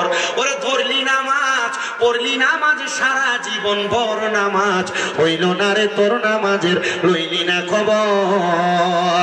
নামাজ তুমি ধর্ম জানো, চুরি তোমার পেশা, এমন নামাজ কবুল হবে কেমনে করলায় আসা নামাজ হইল না রে তোর নামাজের লইলি না খবর। নামাজের ভিতরে তারে মশায় কামড় দিলে, মশা তুমি আগে মারো রুকু সেজদা ফেলে। আছে না? অভাব নাই। এ নামাজ দাঁড়িয়েছে আল্লাহ আকবার, বাচ্চা পোলা পাঞ্জি দুষ্টমি করে, কথা বলেন না কেন? এই জন্য আমি সবার কাছে আবদার করব, হারাম কেন বন্ধ, ওজনে কম দেওয়া বন্ধ, ব্যবসার সময় মিথ্যা কথা বলা বন্ধ। আসেন আমার বাবাজিরা, এবার আরেকটা কথার মধ্যে চলে যায়, যে তো রমজান আসতেছে সামনে, এই রমজান মাসে সম্পদওয়ালারা যাকাতও দিতে চায় না, যাকাতও দিতে চায় না, যাকাত দিতে বড় অবহেলা করে। আমার আগের হুজুর দেখলাম বয়ান করলো, যাকাতে লুঙ্গি, যাকাতে শাড়ি লেখা থাকে, বললো না মাস, এ বাবা এটা যাকাত দেওয়ার এটা সিটারি হিসাব, এটা বাটপারি হিসাব। বলে হুজুর কিভাবে? অনেকে যাকাত দেওয়ার কথা চিন্তা করে না। বাংলাদেশে যে পরিমাণ পয়সাওয়ালা আছে, তারা যদি হিসাব করে করে যাকাত দিত, আমার মনে হয় সোনার বাংলাদেশে 3 বছর যাকাত দিলে একটা গরিবও থাকবে না। কি দেখবেন 20টা লুঙ্গি 20টা শাড়ি আইনা যাকাত দেয়, এলাকা যাকাত দেওয়া শেষ, ঠিক না? না মুসলমান, এগুলা করা যাবে না। মনে রাখবেন আল্লাহর নবীর ঘোষণা, যেই ব্যক্তি যাকাত দেয়, যাকাত তার সম্পদকে পবিত্র করে, যাকাত তার সম্পদকে পবিত্র করে, যাকাত তার সম্পদকে নিরাপদে রাখে। আপনি যদি যাকাত দেন, হুজুর কিভাবে যাকাত দিব? মনে করেন আপনার কাছে 7.5 ভরি স্বর্ণের দাম যত, আবার বলি 7.5 ভরি স্বর্ণের দাম যত, এর পরিমাণ টাকা, এর পরিমাণ সম্পদ, অথবা এই পরিমাণ স্বর্ণ যদি আপনার কাছে থাকে, এই 7.5 ভরির দাম বাদ দিয়ে উপরোক্ত যত সম্পদ থাকবে, এই সম্পদের যাকাত দেয়া লাগবে। বাংলাদেশের হিসাব মোতাবেক প্রতি 1 লাখ টাকায় 2,500 টাকা করে যাকাত দেওয়া লাগবে। হুজুর কেন? যাকাত যদি দেন, আল্লাহ তাআলা আপনার সম্পদকে পবিত্র করে দিবে। এই সম্পদওয়ালারা, ধনী মানুষরা, পর্দার অন্তরালের মা বোনেরা, আপনাদের যাদের স্বর্ণ আছে, টাকা পয়সা আছে, ব্যাংক ব্যালেন্স আছে, আপনারা নির্দিষ্ট পরিমাণ যাকাত দিবেন। যাকাত যদি দেন, আপনার সম্পদ চুরি হবে না। যাকাত যদি দেন, আপনার সম্পদের ভিতরে মানুষের নজর পড়বে না। যাকাত যদি দেন, আপনার সম্পদের উপরে আগুন লাগবে না। যাকাত যদি দেন, এই সম্পদ কোনোদিন অপবিত্র হবে না। যাকাত দিবেন হিসাব করে করে, দেখবেন আপনি যদি যাকাত দেন, আপনার সম্পদে বরকত দিতে পারে একজন। আপনারা জোরে বলেন তিনি কে? যাকাত দেয় নাই ফেরাউন, যাকাত দেয় নাই কারুন, যাকাত দেয় নাই নমরুদ। ওই কারুন নামক লোকটার অধিক সম্পদ ছিল, কিন্তু সে যাকাত দেয় নাই। দেখবেন নওগাঁ এলাকার বালি, বাংলাদেশের বালি, যে কোনো দেশের বালির মধ্যে কিচির মিচির করে যেগুলা, যেগুলা কারুনের সম্পদ। কার সম্পদ? কারুনের সম্পদ। এরা বলছিল যাকাত দাও, তোমার সম্পদ আরো বাড়বে। এ বলতেছে যাকাত দিবা, আমার অর্জিত সম্পদ আমি যদি দিয়ে দেই শেষ হয়ে যাবে, না আমি যাকাত দিতে পারবো না। এ কথা বলেছেন আল্লাহ তাআলা, একটা সেকেন্ডও লাগে নাই, পুরা সম্পদ মাটির সাথে মিশিয়ে দিছে। আর ঘোষণা করে দিছে, কিয়ামত পর্যন্ত যেই ফকিরেরা তাদের সম্পদের যাকাত দিবে না, তাদেরকে স্মরণ করে দিবে বালির কিচির মিচির দেখায়া, দেখ কারণ যাকাত দেয় নাই, কারণের সম্পদ আল্লাহ মাটির সাথে মিশিয়ে দিছে। তুমি যে যাকাত দাও না, এত টাকা পয়সা তোমার কাছে জমায়ে রাখতেছ, আল্লাহ তোমার সম্পদ মাটির সাথে মিশিয়ে দিবে। বলো হুজুর কেমনে জানতে চায়? দেখবেন লাখ টাকার মালিক, কোটি টাকার মালিক, বালা করে রাতে ঘুমাইতে পারে না, ডাক্তারের কাছ থেকে যায় ঘুমের ট্যাবলেট আনার জন্য, ঘুম হয় না। ডাক্তারের কাছে লাখ লাখ টাকা দিয়ে দেওয়া লাগে। এজন্য যাকাত দিবা। এই যাকাত তোমার সব দিক থেকে মুক্তি রাখবে, হেফাজত করবে। আল্লাহ তাআলা হেফাজত করুন, জোরে জোরে পড়েন আমিন। এই যাকাতের ছোট্ট একটা ঘটনা আমি আপনাদেরকে শোনাই, আপনারা শুনলে বড় অবাক হবেন। বড় বড় ব্যবসায়ী ছিল, মিশরি ব্যবসায়ীরা। এরা মিশর থেকে দামেস্ক এলাকায়, বিভিন্ন এলাকার মধ্যে ব্যবসায়িক মাল আনাগোনা করতেন। তো 9 জন ব্যবসায়ী ব্যবসা করার জন্য গেছেন দামেস্ক এলাকায় মিশর থেকে। তো মিশর থেকে দামেস্ক যাতায়াতের পথে মাঝখানে মরুভূমি পড়ে। ওনারা দামেস্ক থেকে ব্যবসায়িক মাল নিয়ে মিশরের গেটে ঢুকবে, এমন টাইমে মসজিদের আযান হয়ে গেছে, সবাই মসজিদে প্রবেশ করে। একজন প্রহরী রাখছেন 9 জনের মাল পাহারা দেওয়ার জন্য। তুমি পাহারা দাও, আমরা নামাজ পড়ে আসি, তারপর তুমি নামাজ পড়বা। তারা সবাই যখন নামাজে চলে গেছে, ওই একজন ব্যক্তির কাছে ডাকাতের দল আইসা সব মাল লুটতরাজ করতে চাইলেন, কিন্তু তার তরবারি দেখে ডাকাতেরা তার সামনে আগায় না। ডাকাত চিন্তা করতেছে, এখন তো তার মালগুলো আমরা ডাকাতি করে নিতে পারবো না, কি করব? চলো আমরা তার মালগুলো নষ্ট করে দেই। কিভাবে নষ্ট করবা? আগুন ধরে দেই। কি করবে? আগুন ধরে যারা প্রতারক, যারা চোর, এরা 3 কাজ করে। ক্ষতি করবে, আঘাত করবে, অথবা আঘাত করবে ক্ষতি করবে না, অথবা ক্ষতি করবে আঘাত করবে না। কয় কাজ করে? 3 কাজ করে প্রতারক। ওই ব্যক্তি ডাকাতের দলের সবগুলো মালের মধ্যে আগুন লাগিয়ে দিয়েছে। ডাকাত দল আগুন লাগিয়ে যখন চলে গেছে, ওই পাহারাদার দৌড়ে মসজিদের মধ্যে প্রবেশ করেছে। এ আল্লাহর বান্দারা, বণিকেরা, ব্যবসায়ীরা, আপনাদের যত মাল সামান ছিল সব তো আগুনে পুড়ে যাচ্ছে, মাল সামান গুলা তো ধ্বংস হয়ে যাচ্ছে।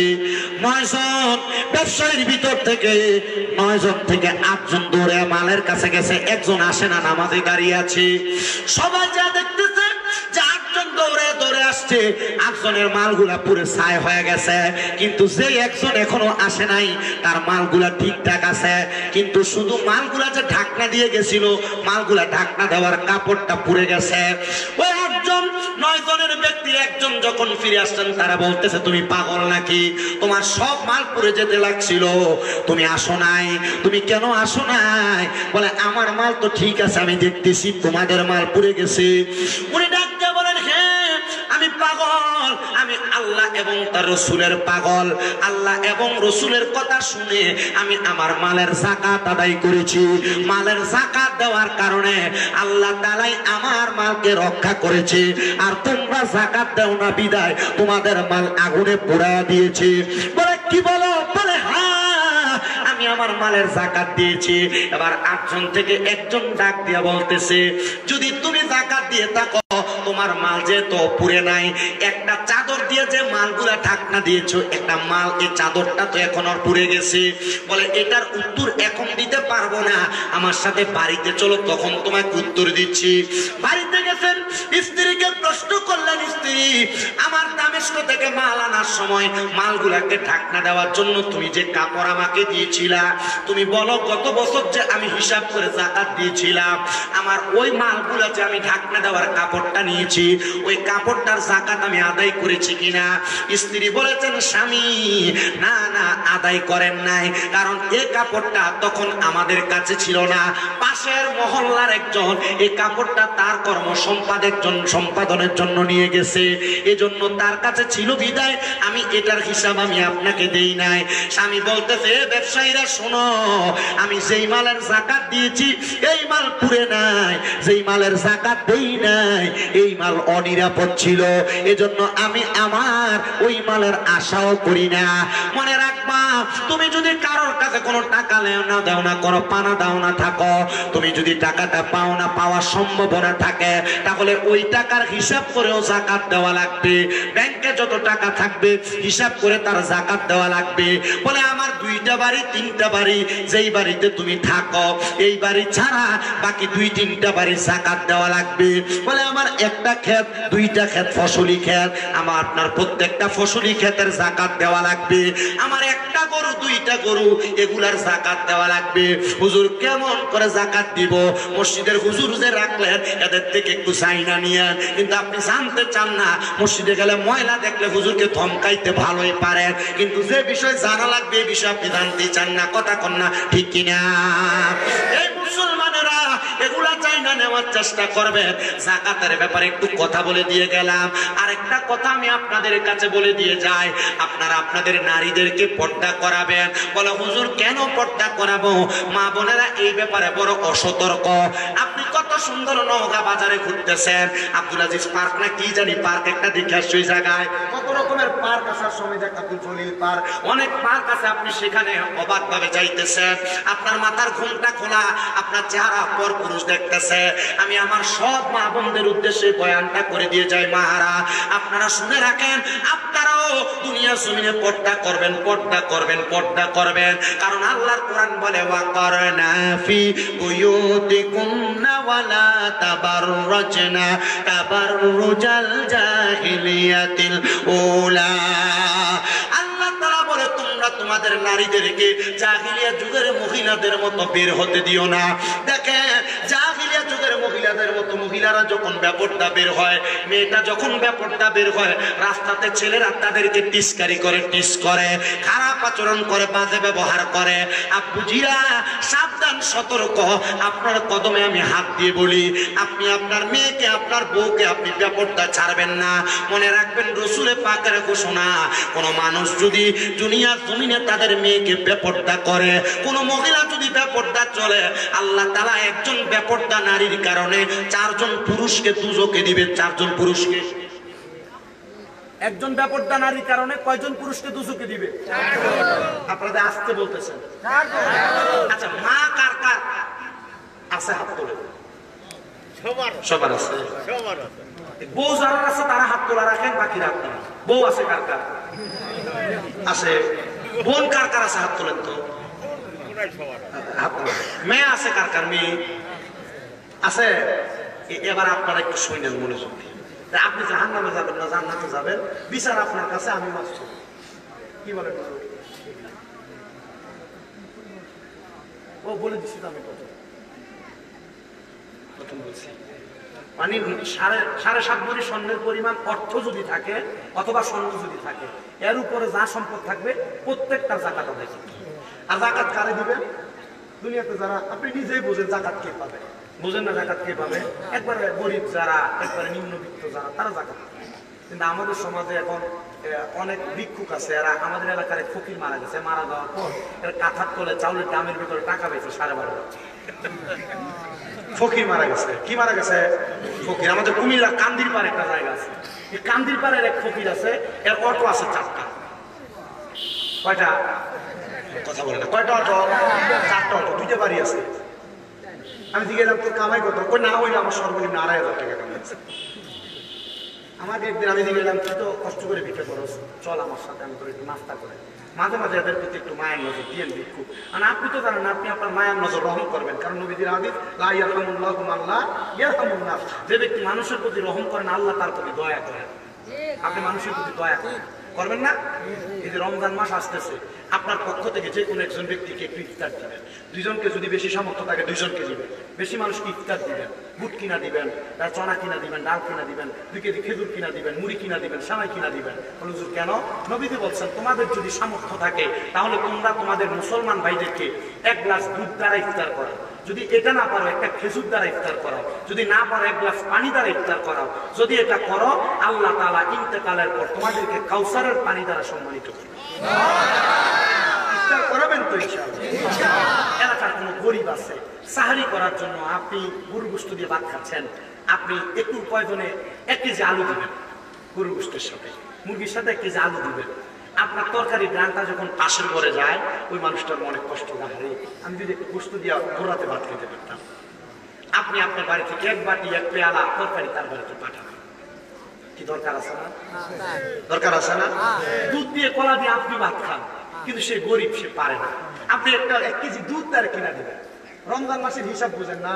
আল্লাহ তাআলা 70 থেকে 700 গুণ সওয়াব দিবে 1 টাকা দান করে। আপনি এতদিন 70-এ পড়েছিলেন, আমি নবীর হাদিস শরীফ পড়ে দেখি 70 থেকে 700 গুণ সওয়াব দিবে। এই রমজান আল্লাহ তাআলা পাক এবং পবিত্র করবে। কষ্ট হইতেছে আপনাদের? কষ্ট হইতেছে আপনাদের? আপনাদের কাছে কি মনে হইতেছে যে আমি কথাগুলো বলতেছি এগুলো কাজে লাগবে? আপা, কোনো সমস্যা হইতেছে আপনাদের? একটু বইলেন, আল্লাহ কবুল করুন। তাহলে রমজান মাসে মানুষের প্রতি রহম করবেন তো? দয়া করবেন তো? মায়া করবেন তো? ইনশাআল্লাহ করে না তো? কে করেন ইনশাআল্লাহ? কোন কথা বলতেছিলাম? কোনটা বলতেছিলাম? পর্দা। এই পর্দার বলতেছি, এই পর্দার ধারাবাহিকতা আসেন। আপনার যারা বউ আছে, মা আছে, বোন আছে, মেয়ে আছে, নবী আমার বলেছেন, দুনিয়াতে যেই ব্যক্তির একটা কন্যা সন্তান আছে, তার জন্য একটা জান্নাত বরাদ্দ। 2টা কন্যা সন্তান থাকলে 2টা জান্নাত বরাদ্দ। 3টা কন্যা সন্তান যার আছে, সেই ব্যক্তি আমি নবীর সাথে জান্নাতে থাকবে। কিন্তু এই মায়াটা ব্যাপারটা ঘুরে, চুল ছাড়া দিয়ে ঘুরে, রাস্তাঘাটে চেহারা দেখায় ঘুরে, পরপুরুষের সঙ্গে কথা বলে, জিনা, এই মেয়ের কারণে বাবা জান্নাত পাবে না। কোন বাবা মেয়ে জন্ম দেওয়ার পরে বাবা যদি মেয়েকে পর্দা না করায়, যখন মেয়েকে আসরের ময়দানে প্রশ্ন করবে তুমি কেন পর্দা করাও নাই? মেয়ে বলবে আমার আব্বা আমার পর্দা করায় নাই। তখন মেয়ে এবং বাপ দুইজনকে দুজক আগুনে দেওয়া হবে। আপনার মায়া গায়ে হলুদের অনুষ্ঠানে যে ডান্স মারে, যেই নাচা নাচে, আছে না? আপনার মায়ার কারণে আপনি দুজকে যাবেন। 2 নাম্বার, কোন ভাই যদি তার বোনকে পর্দা না করায়, এ ভাই তুমি তোমার বোনকে মোটরসাইকেলের পেছনে পেছনে করে নিয়ে ঘুরো, মনে রাখবারে তোমার বোনটাকে পর পুরুষে দেখে, এটার কারণে তুমি ভাই বোনটারে ব্যাপারটা ছাড়ার কারণে তুমিও দুজকে যাবা। 3 নাম্বার কোন সন্তান যদি তার মাকে পর্দা না করায়, ওই সন্তান তার মাকে ব্যাপারটা চালানোর কারণে মা সন্তান দুইজন দুজকে চলবে। আর 4 নাম্বার, আপনাদের যাদের বউ আছে, আপনারা তো কত সুন্দর বউকে নিয়ে ছোট ভাইয়ের সামনে বসতে দেন, বলে তুমি আমার ছোট ভাইকে ভাত বেড়ে দাও, ভাত বেড়ে দেয়, কথা সত্য, কিন্তু আপনি বলেন এটা তোমার ভাইয়ের মতো কি হবে? কিন্তু নবী বলেন না, ভাইয়ের মতো না। একটা ভাবির জন্য তার দেবর হলো কাল সাপের মতো মৃত্যু সমতুল্য। একটা ভাবিকে তার দেবর যদি দেখে তাহলে ভাবিটা মৃত্যুবরণ করেছে এমন হয়ে যায়। আর আমাদের সমাজ বিয়া করে আনার পরে পুরো এলাকার পুরুষ মানুষ চায় তার বউরে দেখার জন্য, আবার বেটা বিয়া করার পর বিয়া করার যে বিয়ের ছবি এটা ফেসবুকে আপলোড দেয় তার বউরে দেখাইবার জন্য। মনে রাখবা তোমার বউ যে ব্যাপারটা তোমার বউরে যে পর পুরুষে দেখছে, এটার কারণে তোমার স্ত্রীটা দায়ুস হয়ে গেছে, দায়ুস। ওই দায়ুস মহিলা কোনোদিন জান্নাতে প্রবেশ করবে না। এই জন্য আমার নওগাঁ বাতারি গ্রাম এলাকার পর্দার অন্তরালের মা বোনেরা ব্যাপারটা চলতে বড় সাবধান। পরপুরুষের সঙ্গে কথা বইল না, পরপুরুষের সঙ্গে সম্পর্ক রাইখো না। মনে রাখবা গো মা, তোমার স্বামী যেমন ভাবে বলে তেমন ভাবে মাইনা চলার চেষ্টা করো। কিন্তু মহিলারা স্বামীর আদেশ মানতে রাজি না, স্বামীর আদেশ মানতে রাজি না। স্বামীকে ঘুমে রাইখা নওগাঁ পুরো বাজার করে নিয়ে চলে আসে, স্বামী ঘুম থেকে সজাগ হতে পারে না। এ মা মনে রাখবা গো মা, আল্লাহর নবীর ঘোষণা, দুনিয়ার জমিনের ভিতরে একটা মহিলা তার স্বামীর আদেশ ছাড়া বাবার বাড়িতেও যাইতে পারবে না।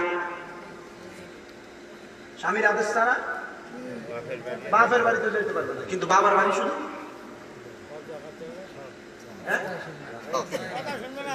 শুধু বাবার বাড়ি। আর আপনি যদি যাইতে না দেন, স্বামী বলছে যে না এই সপ্তাহ যাও না, আগামী সপ্তাহ যাও, অন্যদিকে খাটে মুখ ফিরে শুয়ে যাও, অন্যদিকে খাটে মুখ ফিরে শুয়ে রাখে।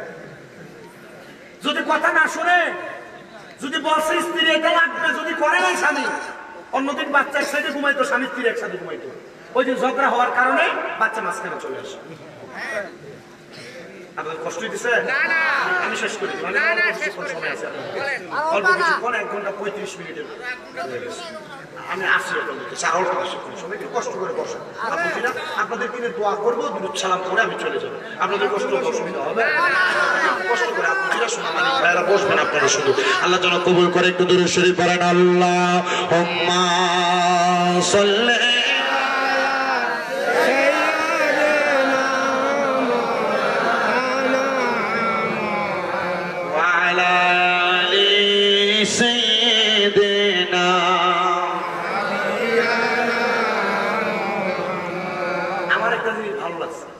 আমাদের এদিকে ওয়ালা আলী সাইয়েদেনা মাওলানা মোহাম্মদ করি, আপনারা শাফিয়ানা মোহাম্মদ করি, মারহাবা পড়ে। শাফিয়ানার অর্থ খুব ভালো। কি অর্থ জানেন? শাফিয়ানা মানে সুপারিশকারী নবী মোহাম্মদ। সুবহানাল্লাহ বলে।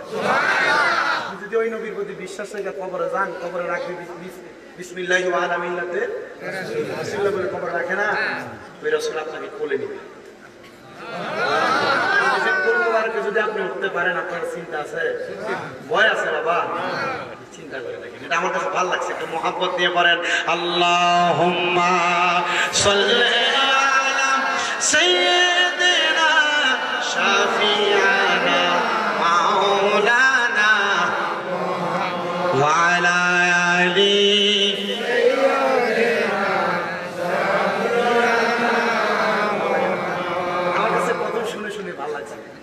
আমি আপনাদেরকে উপরে আমি একটু পয়রা এই জায়গাটা আমি বুঝি না প্রথমে, পরে যখন করতেছেন পরে আমি বুঝে নিচ্ছি।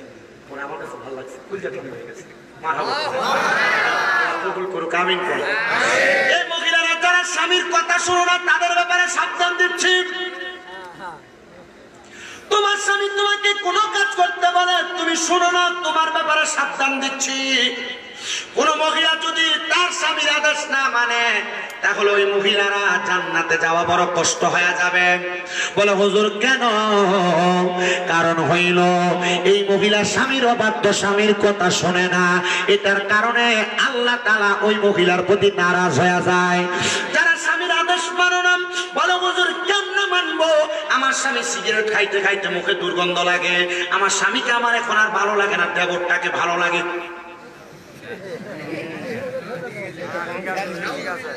কি আসলে সত্য কথা? আপনি সিগারেট খেয়ে বাড়িতে যান, আরে পায়খানার গন্ধ আরো ভালো আছে, সিগারেট যারা খায় মুখে চিন্তা করতেছে হুজুর আমাদেরকে এত বেয়াজ্জতি করলেন। বেয়াজ্জতি না, নবীজি বলছেন দুনিয়াতে যদি জাহান্নামীদের নিদর্শন দেখতে চাও, তাদের দিকে তাকাও যাদের মুখের ভিতরে আগুন। আচ্ছা মুখে আগুন কাদের থাকে? আপনি বললেন না হিন্দুদের শুধু থাকে মুখে আগুন, তারা সিগারেট খায় মুখে আগুন থাকে না। আল্লাহ পূজার তৌফিক দিন, আমিন বলেন।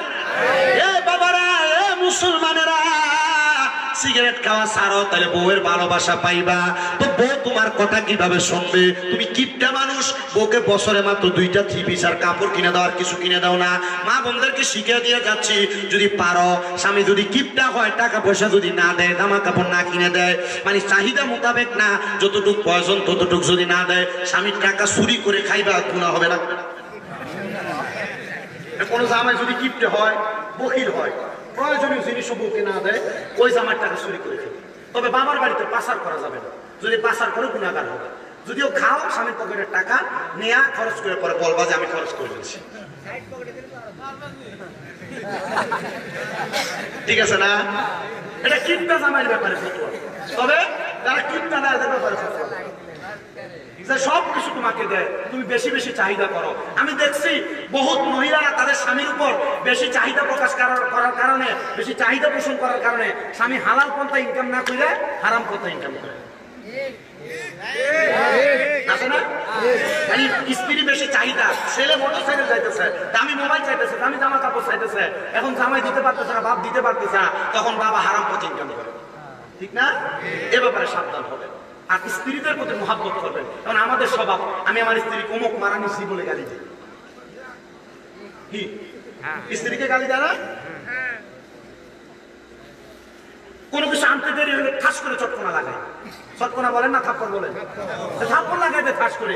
নবীজি 2টা হাদিস লক্ষ্য করেন। রহমতের নবীর ঘোষণা, দুনিয়ার জমিনের ভিতরে তোমরা তোমাদের স্ত্রীদের মা বাবার নাম তুলে গালি দিবা না। নবীজি কেন?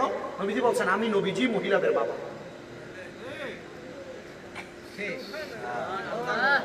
নাই সুবহানাল্লাহ, আরো জোরে সুবহানাল্লাহ। আমি নবী মহিলাদের বাবা। 2 নাম্বার, তোমরা তোমাদের স্ত্রীদের গালের মধ্যে আঘাত করবা না। নবী কেন? বলে তোমাদের স্ত্রীরা হলো তোমাদের কাছে সাময়িক সময়ের মেহমান। জোরে জোরে পড়েন সুবহানাল্লাহ। যদি আপনি অত্যাচার করেন, বউ জান্নাতে যাবে। আল্লাহ তাআলা এই বউকে জান্নাতের 40টা হুরের সরদারিনী বানায় দিবে। আর আপনি যদি বউকে মারেন, যদি বউ যদি হুরগুলার শিখিয়ে দেয়, একটা একটা করে মার, আপনি মারবেন দুনিয়াতে একটা, আর 40টা হুর একটা একটা করে মারলে 40 টাকা পাবেন আপনি। কি এবার আসেন বাবাজিরাম, আপনাদের দোষের কথা বলে নিলাম। আমরা পুরুষ মানুষও বেশি স্বভাব ভালো না, আমাদের স্বভাবও একটু উল্টা পাল্টা। আমরা বউয়ের সামনে শালীর প্রশংসা করি, ভাবির প্রশংসা করি। এ মহিলারা, এটাও যদি তোমার স্বামী করে, তুমি নিজেকে লক্ষ্য করবা। তোমার স্বামী কাজ করে এসে তোমার কাছে 1 গ্লাস পানি চাই, তুমি দাও না। আর স্বামী যদি ভাবির ঘরের সামনে যায়, বলে ভাবি একটু পানি দেন তো, রোদ থেকে আসছি, ভাবি লেবু সিপা শরবত বানায় দেন, তখন আর বউকে ভালো লাগে না রে, স্বামীর কারে ভালো লাগে, ভাবিকে ভালো লাগে, ঠিক কিনা? ঠিক। এজন্য মহিলারা মনে রাখবাম, স্বামীর আদেশ মানবাম, অমান্য করবা না, স্বামীর কথা শুনে শুনে চলবা। আর আপনাদের কাছে আমার আবদার, মহিলারা যদি আপনাদের কথা না শুনে রাগান্বিত হওয়ার কিছু নাই, এদেরকে পাম দিয়ে চালানোর চেষ্টা করবেন। কারণ আল্লাহ তাআলা বাম আদম আলাইহিস সালাতু ওয়াস সালামের বাম পাঁজরের বাঁকা হাড় দিয়ে যেহেতু তাদেরকে বানাইছে, তারা একটু বাঁকাই চলবে। বলে হুজুর কন্ট্রোল করতে পারি না, এজন্য মাঝে মাঝে মারি। আরে বাবা, আপনি কি আপনার চাইতে বড় আলেম ছিলেন? আল্লামা শেখ সাদী রহমতুল্লাহ আলাইহ, যিনি গুলিস্তা এবং বুস্তা লিখেছেন, আল্লামা শেখ সাদী বলে আমি আমার নিজের বউকেই কন্ট্রোল করতে পারি নাই, দুনিয়ার মানুষ কেমনে কন্ট্রোল করবে এটা তারা জানে। হুজুর কিভাবে? আল্লামা শেখ সাদী রহমতুল্লাহ আলাইহি বলছেন কিভাবে কন্ট্রোল করছি জানো? বলে কিভাবে কন্ট্রোল করছেন? বলে আমি একদিন আমার এক ছাত্র আসছে আমার কাছে পড়ার জন্য যখন আসছে ওনাকে আমি বসাইলাম, ওনাকে পড়াইলাম সকাল থেকে দুপুর পর্যন্ত। দুপুর যখন হইলো আমি আমার ছাত্রকে বললাম, ছাত্র তুমি যেহেতু দুপুর হয়ে গেছে আমার বাড়ি থেকে কিছু খাইয়া যাবে। আপনাদের কষ্ট হইতেছে না? বলতেছে তুমি আমার এখান থেকে একটু খাইয়া যাবে। আল্লামা শেখ সাদী রহমতুল্লাহ আলাইহি উনি গেছেন, পেছনে যায় দেখতেছেন ঘরে কোনো খানা নাই। খানা বউ চাউল নিয়ে পাতিলের মধ্যে রাখছে, পানি দিয়ে রাখছে। এখন তো আমরা সিলভারের পাতিলে রান্না করি, আগে মাটির পাতিলে রান্না করতো। মাটির পাতিলের মধ্যে চাউল নিয়ে রাখছে, চাউলে পানি দিয়ে রাখছে। সবজি কাইটা সবজিতে পানি দিয়ে রাখছে। আল্লামা শেখ সাদী রহমতুল্লাহ আলাইহি এটা দেখে বউকে একটা ধমক দিছে, এখনো রান্না হয় নাই। বউ বলছে লাকড়ি তো আনেন নাই, লাকড়ি জোগাড় করতে পারলো না। আচ্ছা লাকড়ি জোগাড় করা কি বউয়ের কাম? লাকড়ি জোগাড় করা বউয়ের কাম? আপনার বউ যে রাস্তায় রাস্তায় পাতা করে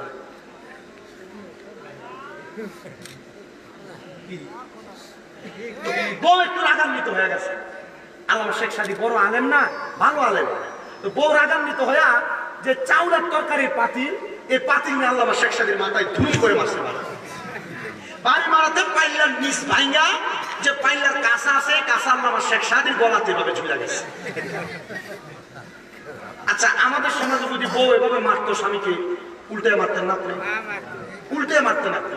আল্লামা শেখ সাদী বলেন আমি আমার স্ত্রীকে মারি নাই, আঘাত করি নাই, প্রহার করি নাই, আমি তাকে এমন সাবধানতার সাথে তাকে শাসন করেছি, সে হেদায়েত হয়ে গেছে। কিভাবে? আমি আমার স্ত্রীকে বললাম ঠিক আছে তুমি যেহেতু আমাকে এভাবে মারলা, আমার গলাতে এটা লাগছে, যেহেতু আমি এখন রাস্তায় যাবো আর পাড়ার লোককে ঘুরে ঘুরে বইলা বেড়াবো, দেখো আমার বউ আমাকে কত ভালোবাসে, আমাকে এত সুন্দর একটা মালা পরাই দিয়েছে। আল্লামা শেখ সাদী বলে এই কথা বলতে দিলে আমার স্ত্রীর সাথে সাথে আমার পায়ে পড়ে গেছে। কিভাবে? পায়ে পড়া। আমার স্ত্রী বলছে স্বামী এই কথা যদি আপনি মানুষকে বলেন, মানুষ আপনাকে খারাপ বলবে না, বলবে কাকে? আমাকে খারাপ বলবে।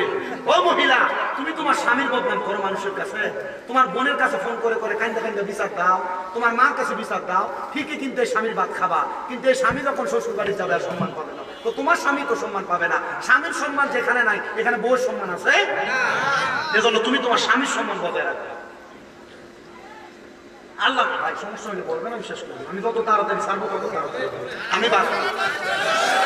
আসেন তো ইনশাআল্লাহ। আল্লামা শেখ সাদী বলেন আমি আমার স্ত্রীকে বসায়া আমি এখান থেকে চলে যাচ্ছি লাকড়ি জোগাড় করার জন্য। ভালো আলেম মানুষ। আর ছাত্র এখান থেকে বলে আমার এত ভালো বড় ওস্তাদ, এত এলেম, কিন্তু এত ছাত্র কন্ট্রোল করে, বউ কন্ট্রোল করতে পারলো না।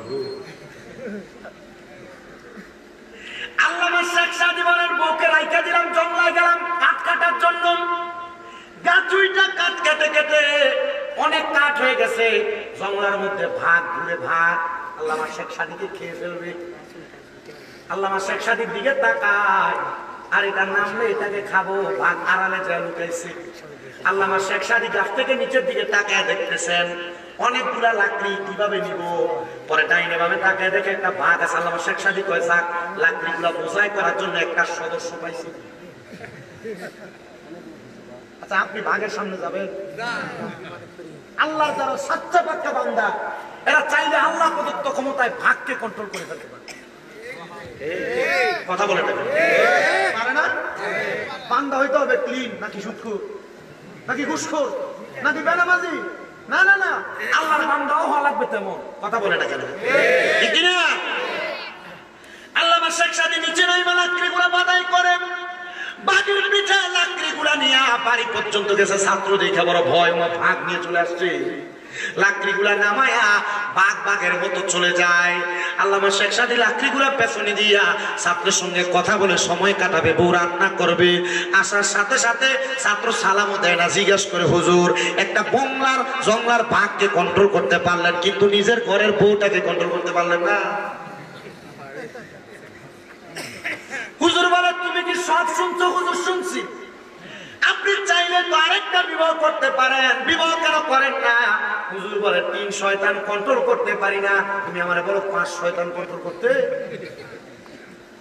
ছাত্র বলে হুজুর বিবাহের কথা বললাম, আপনি শয়তানের কথা বললেন, বুঝতে পারলাম না হুজুর কেন এই কথা বললেন। আল্লামা শেখ সাদী রহমাতুল্লাহ আলাইহি বলেন, বাবা মনে রাখবে একটা পুরুষ মানুষকে ধোঁকা দেওয়ার জন্য তার সাথে একটা করে শয়তান আছে, একটা নারী মানুষকে মেয়ে মানুষকে ধোঁকা দেওয়ার জন্য তার সাথে 2টা করে শয়তান আছে। তো আমার সাথে একটা শয়তান, আমার বউর সাথে আছে 2টা শয়তান, এই 3টা শয়তানকে দেখলাম না কন্ট্রোল করতে পারি না, আরেকটা যদি বিয়ে করি আরেকটারে কিভাবে কন্ট্রোল করব? ছাত্র কই হুজুর বুঝতে পারছি, তার মানে একটা বিয়েই ভালো, 2টা বিয়ে করতে গেলে কন্ট্রোল করতে বড় ভেজাল। এ বেটা মানুষ 2টা বিয়ে করবা, সাবধান হইবা, আগে দেখবা প্রথমটারে কন্ট্রোল করতে পারো কিনা, তারপরে 2টার দিকে নজর দিবা। আল্লাহ যেন কবুল করে, জোরে পড়ে না আমি। কেন এটা বলছি? আপনি আপনার বউয়ের সামনে বউয়ের প্রশংসা করেন, আপনি আপনার স্ত্রীর সামনে আপনি প্রশংসা করতেছেন আপনার ভাবি। বউয়ের সামনে মাঝে মাঝে বউর তরকারি খারাপ হইলো, আজকে তরকারি খুব মজা হয়েছে, শুধু একটু লবণটা বাড়াই দিয়েছে না, আপনি তো লবণ কমেছে কিনা, হ্যাঁ এভাবে রান্না করলে বাবার বাড়িতে যাও, আপনি এভাবে ধমক দেন। আপনি এভাবে না বলে বলতো তরকারি পাক ভালোই হয়েছে, লবণ একটু কম হয়েছে আর কি, ভবিষ্যতে বাড়ে। আপনি এভাবে বলেন না, আপনি সমাজের শালীনতা, পরিবারের শালীনতা আনতে পারছেন না। আল্লাহ যেন কবুল করে, জোরে পড়ে না আমি। কিন্তু আরেক জাতের পুরুষ আছে, এই পুরুষটা বউ যা কয় তা শুনে আমাদের সমাজে মানে কুমিল্লা এলাকায় এই বেটারে বউ পাগল বলে না, বিট্টা বলে, বিট্টা। আপনাদের দিকে বলে এগুলা,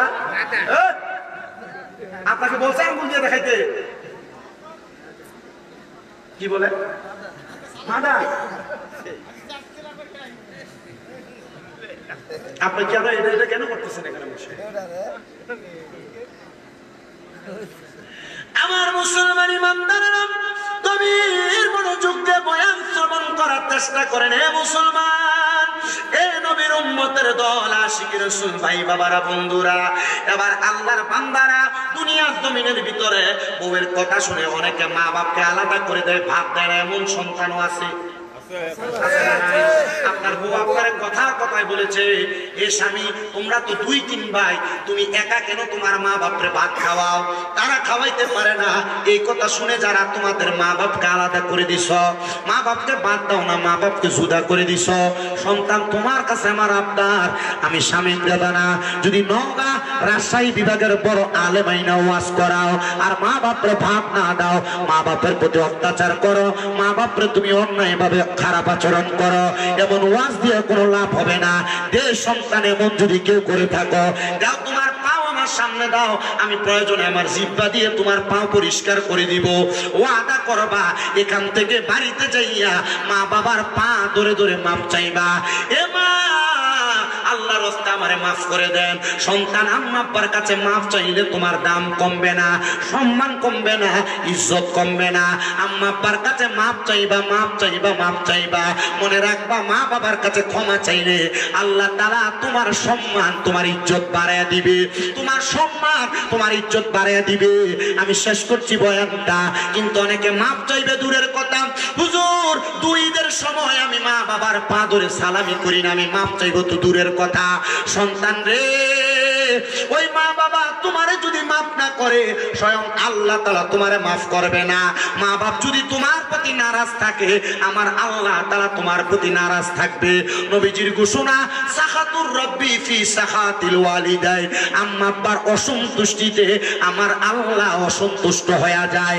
রাদার রব্বি ফি রিদাল ওয়ালিদাইন, আম্মা আব্বার সন্তুষ্টিতে আমার আল্লাহ সন্তুষ্ট হয়ে যায়। এজন্য আজকের মাহফিলটা কবুল হবে কি হবে না এটার গ্যারান্টি আমি দিতে পারবো না, তবে একটা গ্যারান্টি দিয়ে যাই, আগামীকালকে যদি শোনো বাচারি গ্রামের দোকানের মধ্যে কোন মুরব্বী বৈশা বৈশা বলতেছে হ্যাঁ আজকে শামীম রাজার ওয়াজ শুনে আমার সন্তান বাড়িতে আইসা আমার পায়ে ধরে মাপ চাইছে, মনে করবা মাহফিল কবুল হয়ে গেছে। বলে হুজুর আমি তো কোনোদিন আম্মা আব্বার সাথে কোনো অন্যায় করি নাই, আমিও কি মাপ চাইবো নাকি? সন্তান হ্যাঁ মাপ চাইবা, মাপ চাইলে আল্লাহ তাআলা তোমার দাম বাড়ায় দিবে, সম্মান বাড়ায় দিবে।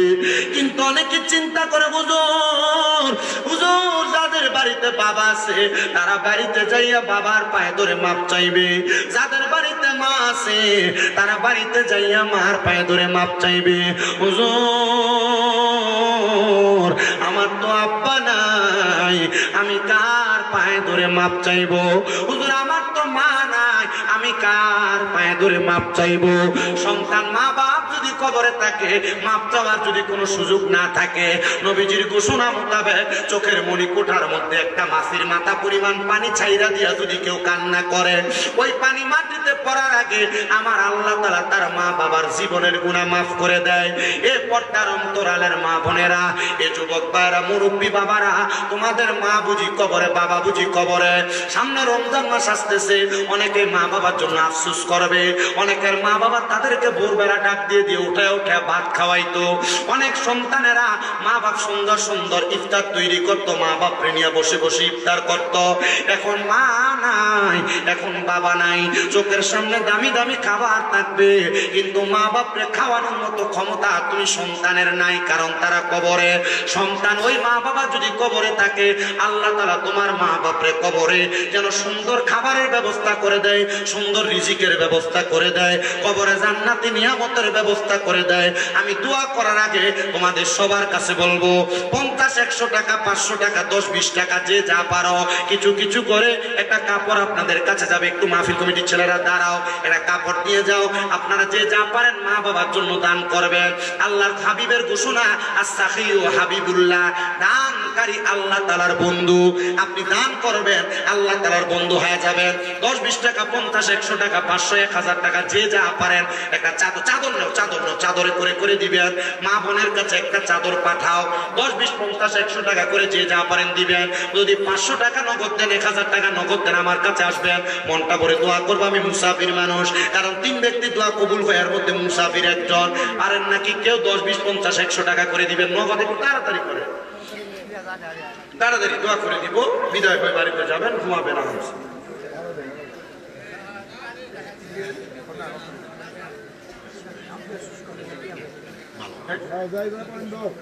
আমাকে বলছে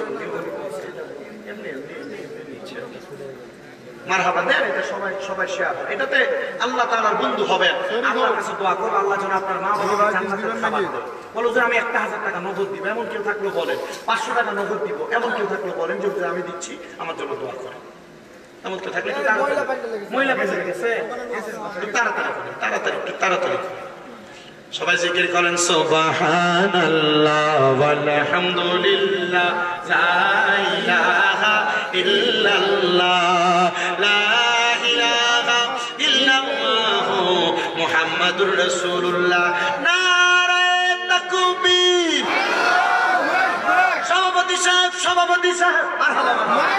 আল্লাহ কবুল করে, মঞ্জুর করো। নগদ দান করে দিয়েছেন সম্মানিত সভাপতি জনাব আলহাজ মানুষ কয়েকবার হজ করে ফেলছে, মোহাম্মদ আব্দুল মালেক সাহেব, উনি দান করে দিয়েছেন নগদ 5000 টাকা। জোরে করি মারহাবা।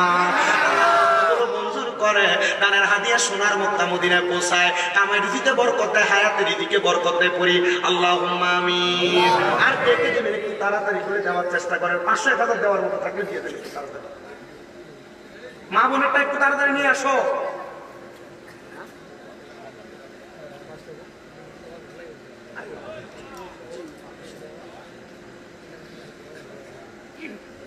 দিছে, সবাই দিছে।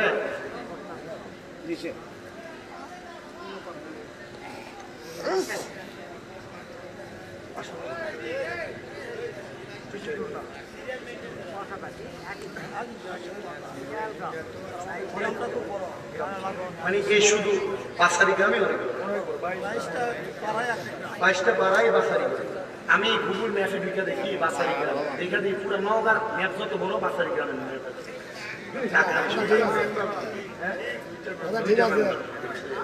আমি তো আরেকটা আছে মনে হয় যে ওইদিকে বাসারি গ্রাম না, ওইটা বাচ্চার রি গ্রাম, এটা বাচ্চার রি গ্রাম, এটা অন্তত এটা রসুন আছে না, একটা না আরেকটা আছে।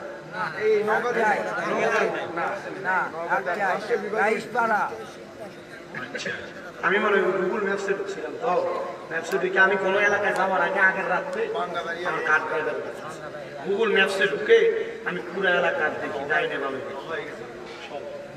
শেষ হয়েছে, আদায় হয়েছে। আল্লাহ যেন কবুল করে, পড়ে না আমিন, আস্তে আস্তে আমিন পড়ছেন। কি দোয়া করবেন না আপনারা? আর দোয়া মুখুল ইবাদত, দোয়া ইবাদতের মূল, দোয়া ইবাদতের মুকুল। যতক্ষণ যে ইবাদত করলেন, ওয়াজ শুনলেন, এই দোয়াটাও তো করে যাবেন ইনশাআল্লাহ। দোয়ার বরকতে আল্লাহ সবাইকে দান করে। গজল কইব, আমার জায়গা হবে নি আমার মোরা লাশের লাইগা, মসজিদেরও পাশে আমার কবর দিও, কইরাই আমার জায়গা হবে নি। এটা আমি নিজে লিখছি, একটু মহাপদে পড়েন। আমার জায়গা হবে নি আমার মোরা লাশের লাইগা, মসজিদেরও পাশে আমার কবর দিও, কইরাই আমার জায়গা হবে নি। এলাকাবাসীরে আমি যেদিন যাব মারা দুনিয়া ছাড়িয়া, ভাই বন্ধু আত্মীয় স্বজন যাবে রে বলিয়া, 3.5 হাত মাটির কবর দিও রে খুঁড়িয়া, আমার জায়গা হবে নি, আমার জায়গা হবে নি আমার মোরা লাশের লাইগা, মসজিদের পাশে আমার কবর দিও, কইরাই আমার জায়গা হবে নি। জগৎবাসীরে আমি যেদিন যাব চইলা দুনিয়া ছাড়িয়া, রঙিনী জামা কাপড় সবই নিবা রে খলিয়া, আইরে সাদা মার্কিন কাপড় আমায় দিও রে পরায়া, আমার জায়গা হবে নি। আল্লাহ যেন কবুল করে, পড়েন আমিন। আল্লাহ আল্লাহ আল্লাহ লা ইলাহা ইল্লাল্লাহ, পড়েন আল্লাহ আল্লাহ লা ইলাহা ইল্লাল্লাহ। নবীজি রহমতের ভান্ডার, ঘোষণা আল্লাহর, রাহমাতুল লিল আলামিন বলে জানিয়েছেন পরওয়ার নবীজি। আল্লাহ আল্লাহ আল্লাহ লা ইলাহা ইল্লাল্লাহ, আল্লাহ আল্লাহ আল্লাহ লা ইলাহা ইল্লাল্লাহ। মা আমেনা স্বপ্ন দেখে গর্বে তাহার নূর, সেই নূরেরই নাম রাখিলেন মুহাম্মদ রাসূল নবীজির। আল্লাহ আল্লাহ আল্লাহ লা ইলাহা ইল্লাল্লাহ, রহমত বরকত নিয়ে নবীজি আসলেন এই ধরায়, আসুন সবাই দাঁড়াইয়া সালাম জানাই নবীজি। আল্লাহ আল্লাহ আল্লাহ লা ইলাহা ইল্লাল্লাহ, ইয়া নবী সালাম আলাইকা, ইয়া রাসূল সালাম আলাইকা, ইয়া হাবিব সালাম আলাইকা, সালাওয়াতুল্লাহ আলাইকা, ইয়া রাসূলুল্লাহ,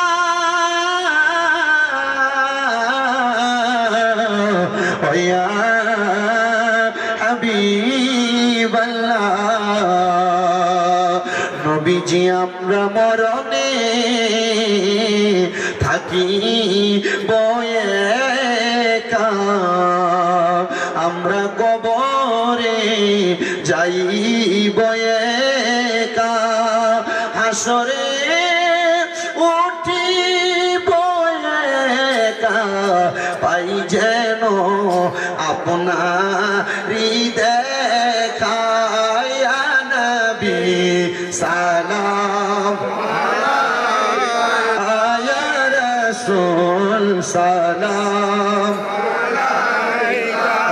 ইয়া হাবিব সালাম সালাওয়াতুল্লাহ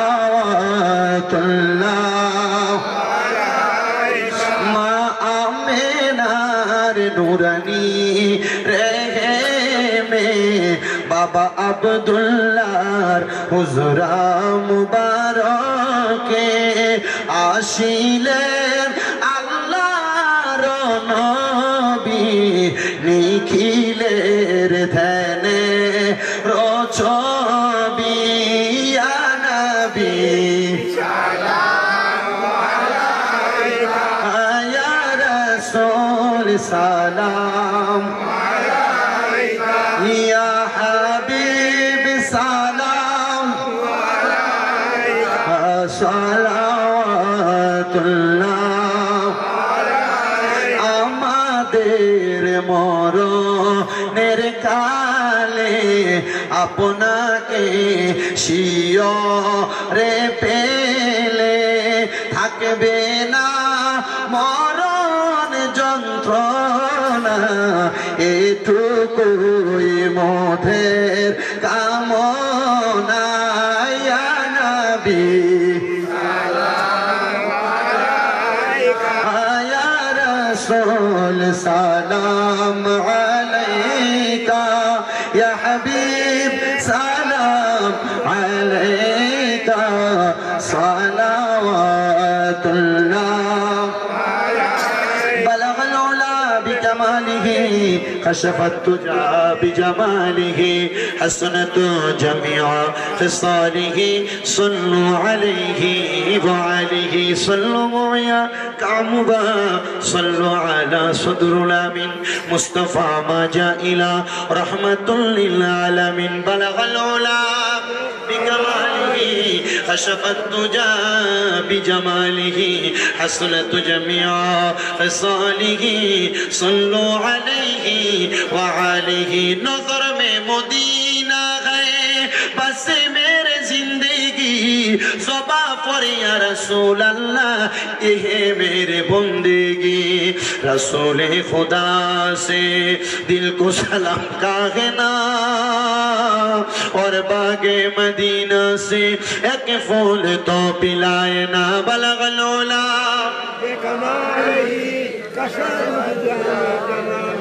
حسنت جميع خصاله صلوا عليه সবাই মুহাব্বতের আওয়াজে পড়ি আলহামদুলিল্লাহ আল্লাহ তাআলা কবুল করেন আমিন করেন সভাপতি মহোদয় তো 5000 দিবেন আজকের মাহফিলে তিনি সম্মানিত প্রধান অতিথি যারা মোহাম্মদ নাজমুল হোসেন আমজাদ ভাই উনি দান করেছেন 30000 টাকা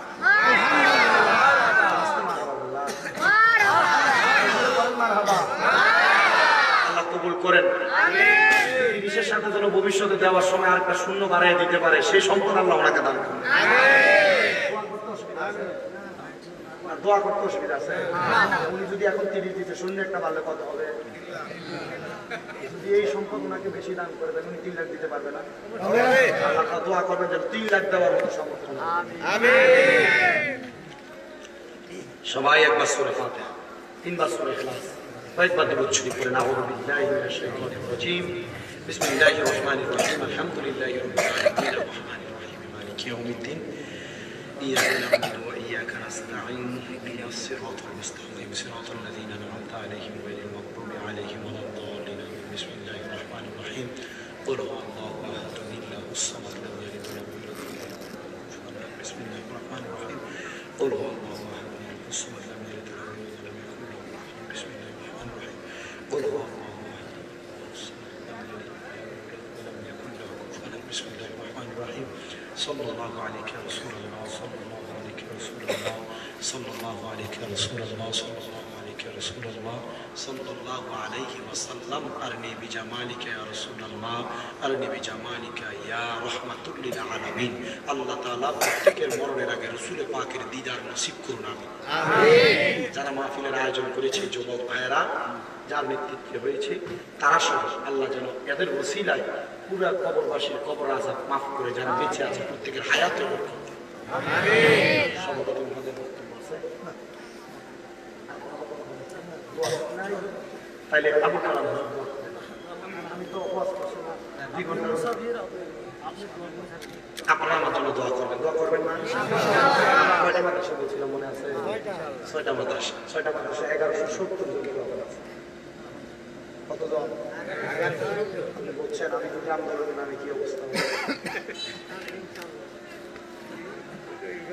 আপনারা দোয়া করবেন আমার ছোট ছোট এই যে সবে বরাত গেল না আমার ছোট ছোট বাচ্চা যেগুলো নুরানিতে পড়ে আমার প্রত্যেকটা বাচ্চা রোজা রাখছে সবগুলো বাচ্চা রোজা রাখছে এবং প্রত্যেক দিন তাহলে একটা দিন ধরে মাথা আছে 35 জন বলতে আছে ওই দেখো হ্যাঁ আমার আমাকে বলছিল ঘরে গ্রামবাসী সবাই সাহায্য করে আমি এই দোয়া করবেন আল্লাহ কবুল করবে আল্লাহ কবুল করবে আমিন আমার মাদ্রাসার এই ছেলেরা ছোট ছোট বাচ্চারা এরা তাহাজ্জুদ করে দোয়া করে প্রত্যেকদিন আসরের নামাজের পরে কত খাসে গান করে এই বাচ্চারা সবসময় কান্দে ছোট ছোট বাচ্চা যেগুলো নুরানিতে পড়ে এরাও চোখের পানি পালে আপনি দেখলে কখনো যদি কুমিল্লা শহরে যান কুমিল্লার চকবাজার নূরপুর সমন্বিতে তাহফিজুল কোরআন মাদ্রাসা যাবেন যে দেখে আসবেন খাওয়া দাওয়া করে অসুবিধা কি হবে যাবেন না ইনশাআল্লাহ আমি আপনাকে দাওয়াত দিয়ে গেছি আমার ভাইকে দাওয়াত দিয়ে গেলাম ভাইকে দাওয়াত দিলাম সবকে মহোদয়কে দাওয়াত দিলাম আপনাদেরকে দাওয়াত দিলাম আপনারা দেখে আসবেন আমার মাদ্রাসা হাসপাতালের উপর মাথায় নুরানি হাত বুলিয়ে দিয়ে আসবেন আল্লাহ কবুল করেন আল্লাহুম্মা আমিন আলহামদুলিল্লাহি রাব্বিল আলামিন আসসালাতু ওয়াসসালামু আলা রাসূলিহিল কারীম রব্বানা আতিনা ফিদ দুনিয়া হাসানাতাও ওয়া ফিল আখিরাতি হাসানাতাও ওয়া কিনা আযাবান নার মাবুদু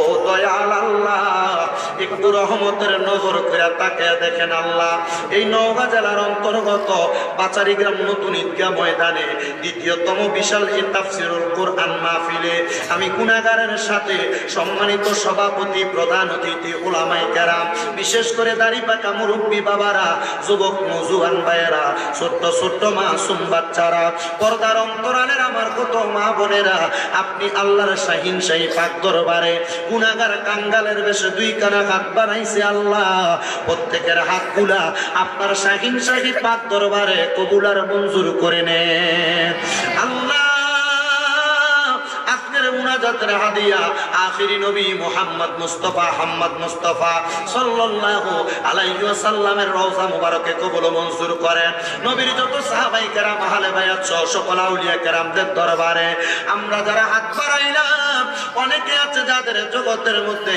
বাবা নাই যেই বাবা রিকশা চালায়া মাটি কাইটা মাথার গাম পায়ে ফেলাইয়া ক্ষেত কামারে কাজ কইরা নিজের রক্তরে পানি বানাইয়া সন্তানকে মানুষের মতো মানুষ করার জন্য আব্বা জান বড় কষ্ট করে দুনিয়াতে সন্তান লালন পালন করেছে এমন আব্বা যাদের অন্ধকার কবরে নেই আল্লাহ আব্বার কবর জান্নাতের বাগান বানায়া দাও আল্লাহ কে জানি হাত বাড়াইছে কার জানি জগতের মধ্যে মা নাই হায়রে মা যেই মা 10 মাস 10 দিন গর্ভে ধারণ কইরা সন্তানের প্রসব বেদনা সহ্য করতে মার বড় কষ্ট হয় আল্লাহ ওই মা দুনিয়াতে সন্তান যখন জন্ম দিয়েছে এমন অনেক সন্তান মায়ের কলিজাতে 2টা লাথি দিয়া দুনিয়াতে আসছে ও আল্লাহ মা জননী বড় কষ্ট করে সন্তানদের দুনিয়ার আলো দেখাইছে এমন মা যাদের অন্ধকার কবরে রে আল্লাহ আম্মার কবর জান্নাতের বাগান বানায়া দাও আবার এমন অনেক সন্তানের আঘাত বাড়াইছে মাও নাই বাবাও নাই জনমের এতিম রে আল্লাহ এমন সন্তানদের মা বাবার কবর না তাদের ফয়সালা করে দাও যাদের মা বাবা বেঁচে আছে হায়াতে তৈয়বা নসিব করে দাও। আম্মা আব্বার খেদমত করার তৌফিক দান করো। আম্মা আব্বার কথা শুনে আদেশ মাইনা চলার তৌফিক দাও।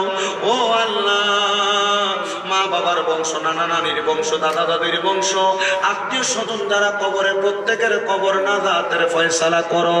যারা বেঁচে আছে হায়াতে বরকত দান করো। প্রত্যেকের ব্যবসা বাণিজ্য, কাজে কর্মে, চাকরিতে বরকত দান করো। যারা পড়ালেখা করে বিদ্যা বুদ্ধি বাড়াইয়া দাও। মান সম্মান ইজ্জতে জিন্দেগি নসিব করে দাও। বিশেষ করে পাচারি গ্রাম ঈদগাহের মোড়ে পাচারি গ্রাম যুব সমাজের আয়োজনে তাফসীরুল কোরআন মাহফিলে আমি গুনাহগার নগণ্য মূর্খ মানুষ আমার জবান দিয়ে যা বলেছি, যেই কথাগুলো আমল করলে মানুষ উদ্ধত হবে, আমার জিন্দেগিতে বাস্তবায়ন করার তৌফিক দাও। বলবি তুমি মাফ করে তোমার হাবিবের উসিলায় ওয়াজগুলো কবুল মঞ্জুর করে নাও। ওমনি এই মাহফিলে যারা টাকা দিয়া, পয়সা দিয়া, শ্রম দিয়া, বুদ্ধি দিয়া, পরামর্শ দিয়া, মাইক দিয়া, লাইট দিয়া, প্যান্ডেল দিয়া, মিডিয়ার বাইরা সহ সম্মানিত শ্রোতা মণ্ডলী, পুরুষেরা, পর্দার অন্তরালের মা বোনেরা, আল্লাহ সবাইকে তুমি কবুল মঞ্জুর করে নাও। অনেক প্রবাসী ভাইয়েরা বিদেশ থেকে দোয়া চায়, আল্লাহ আমার প্রবাসীদের দোয়া তুমি কবুল মঞ্জুর করো। প্রবাসীদের কামাই রুজিতে বরকত দাও, হায়াতে বরকত দাও। আল্লাহ যাদের চাকরি নাই, কাজকর্ম নাই, ব্যবস্থা করো। যাদের কন্যা বিবাহ দিতে পারে না, বিবাহের ব্যবস্থা করো। আল্লাহ এই মাহফিল দ্বিতীয়তম মাহফিল কিয়ামত পর্যন্ত কবুল মঞ্জুর করে নাও। এই যুব সমাজ যারা যারা মাহফিলের আয়োজন করেছে তাদের প্রত্যেককে তুমি কবুল মঞ্জুর করে ইমাম হুসাইন রাদিয়াল্লাহু তাআলা আনহুর সাথে কবুল মঞ্জুর করে নাও। আল্লাহ পর্দার অন্তরালের অনেক মা বোনেরা অনেক দোয়াই করে, আমার মা বোনদের খাস দোয়া তুমি কবুল মঞ্জুর করো। মরণ দিবা দুঃখ না, তবে বেঈমান বানায়া মরণ দিও না। মরণের আগে নবীজির নূরানি চেহারা মুবারক দেখতে দেখতে প্রত্যেকের আখিরি জবানে মধুর কালেমা পড়ে দিয়েন, লা ইলাহা ইল্লাল্লাহু মুহাম্মাদুর রাসূলুল্লাহ সাল্লাল্লাহু আলাইহি ওয়াসাল্লাম। আসসালামু আলাইকুম ওয়া রাহমাতুল্লাহ।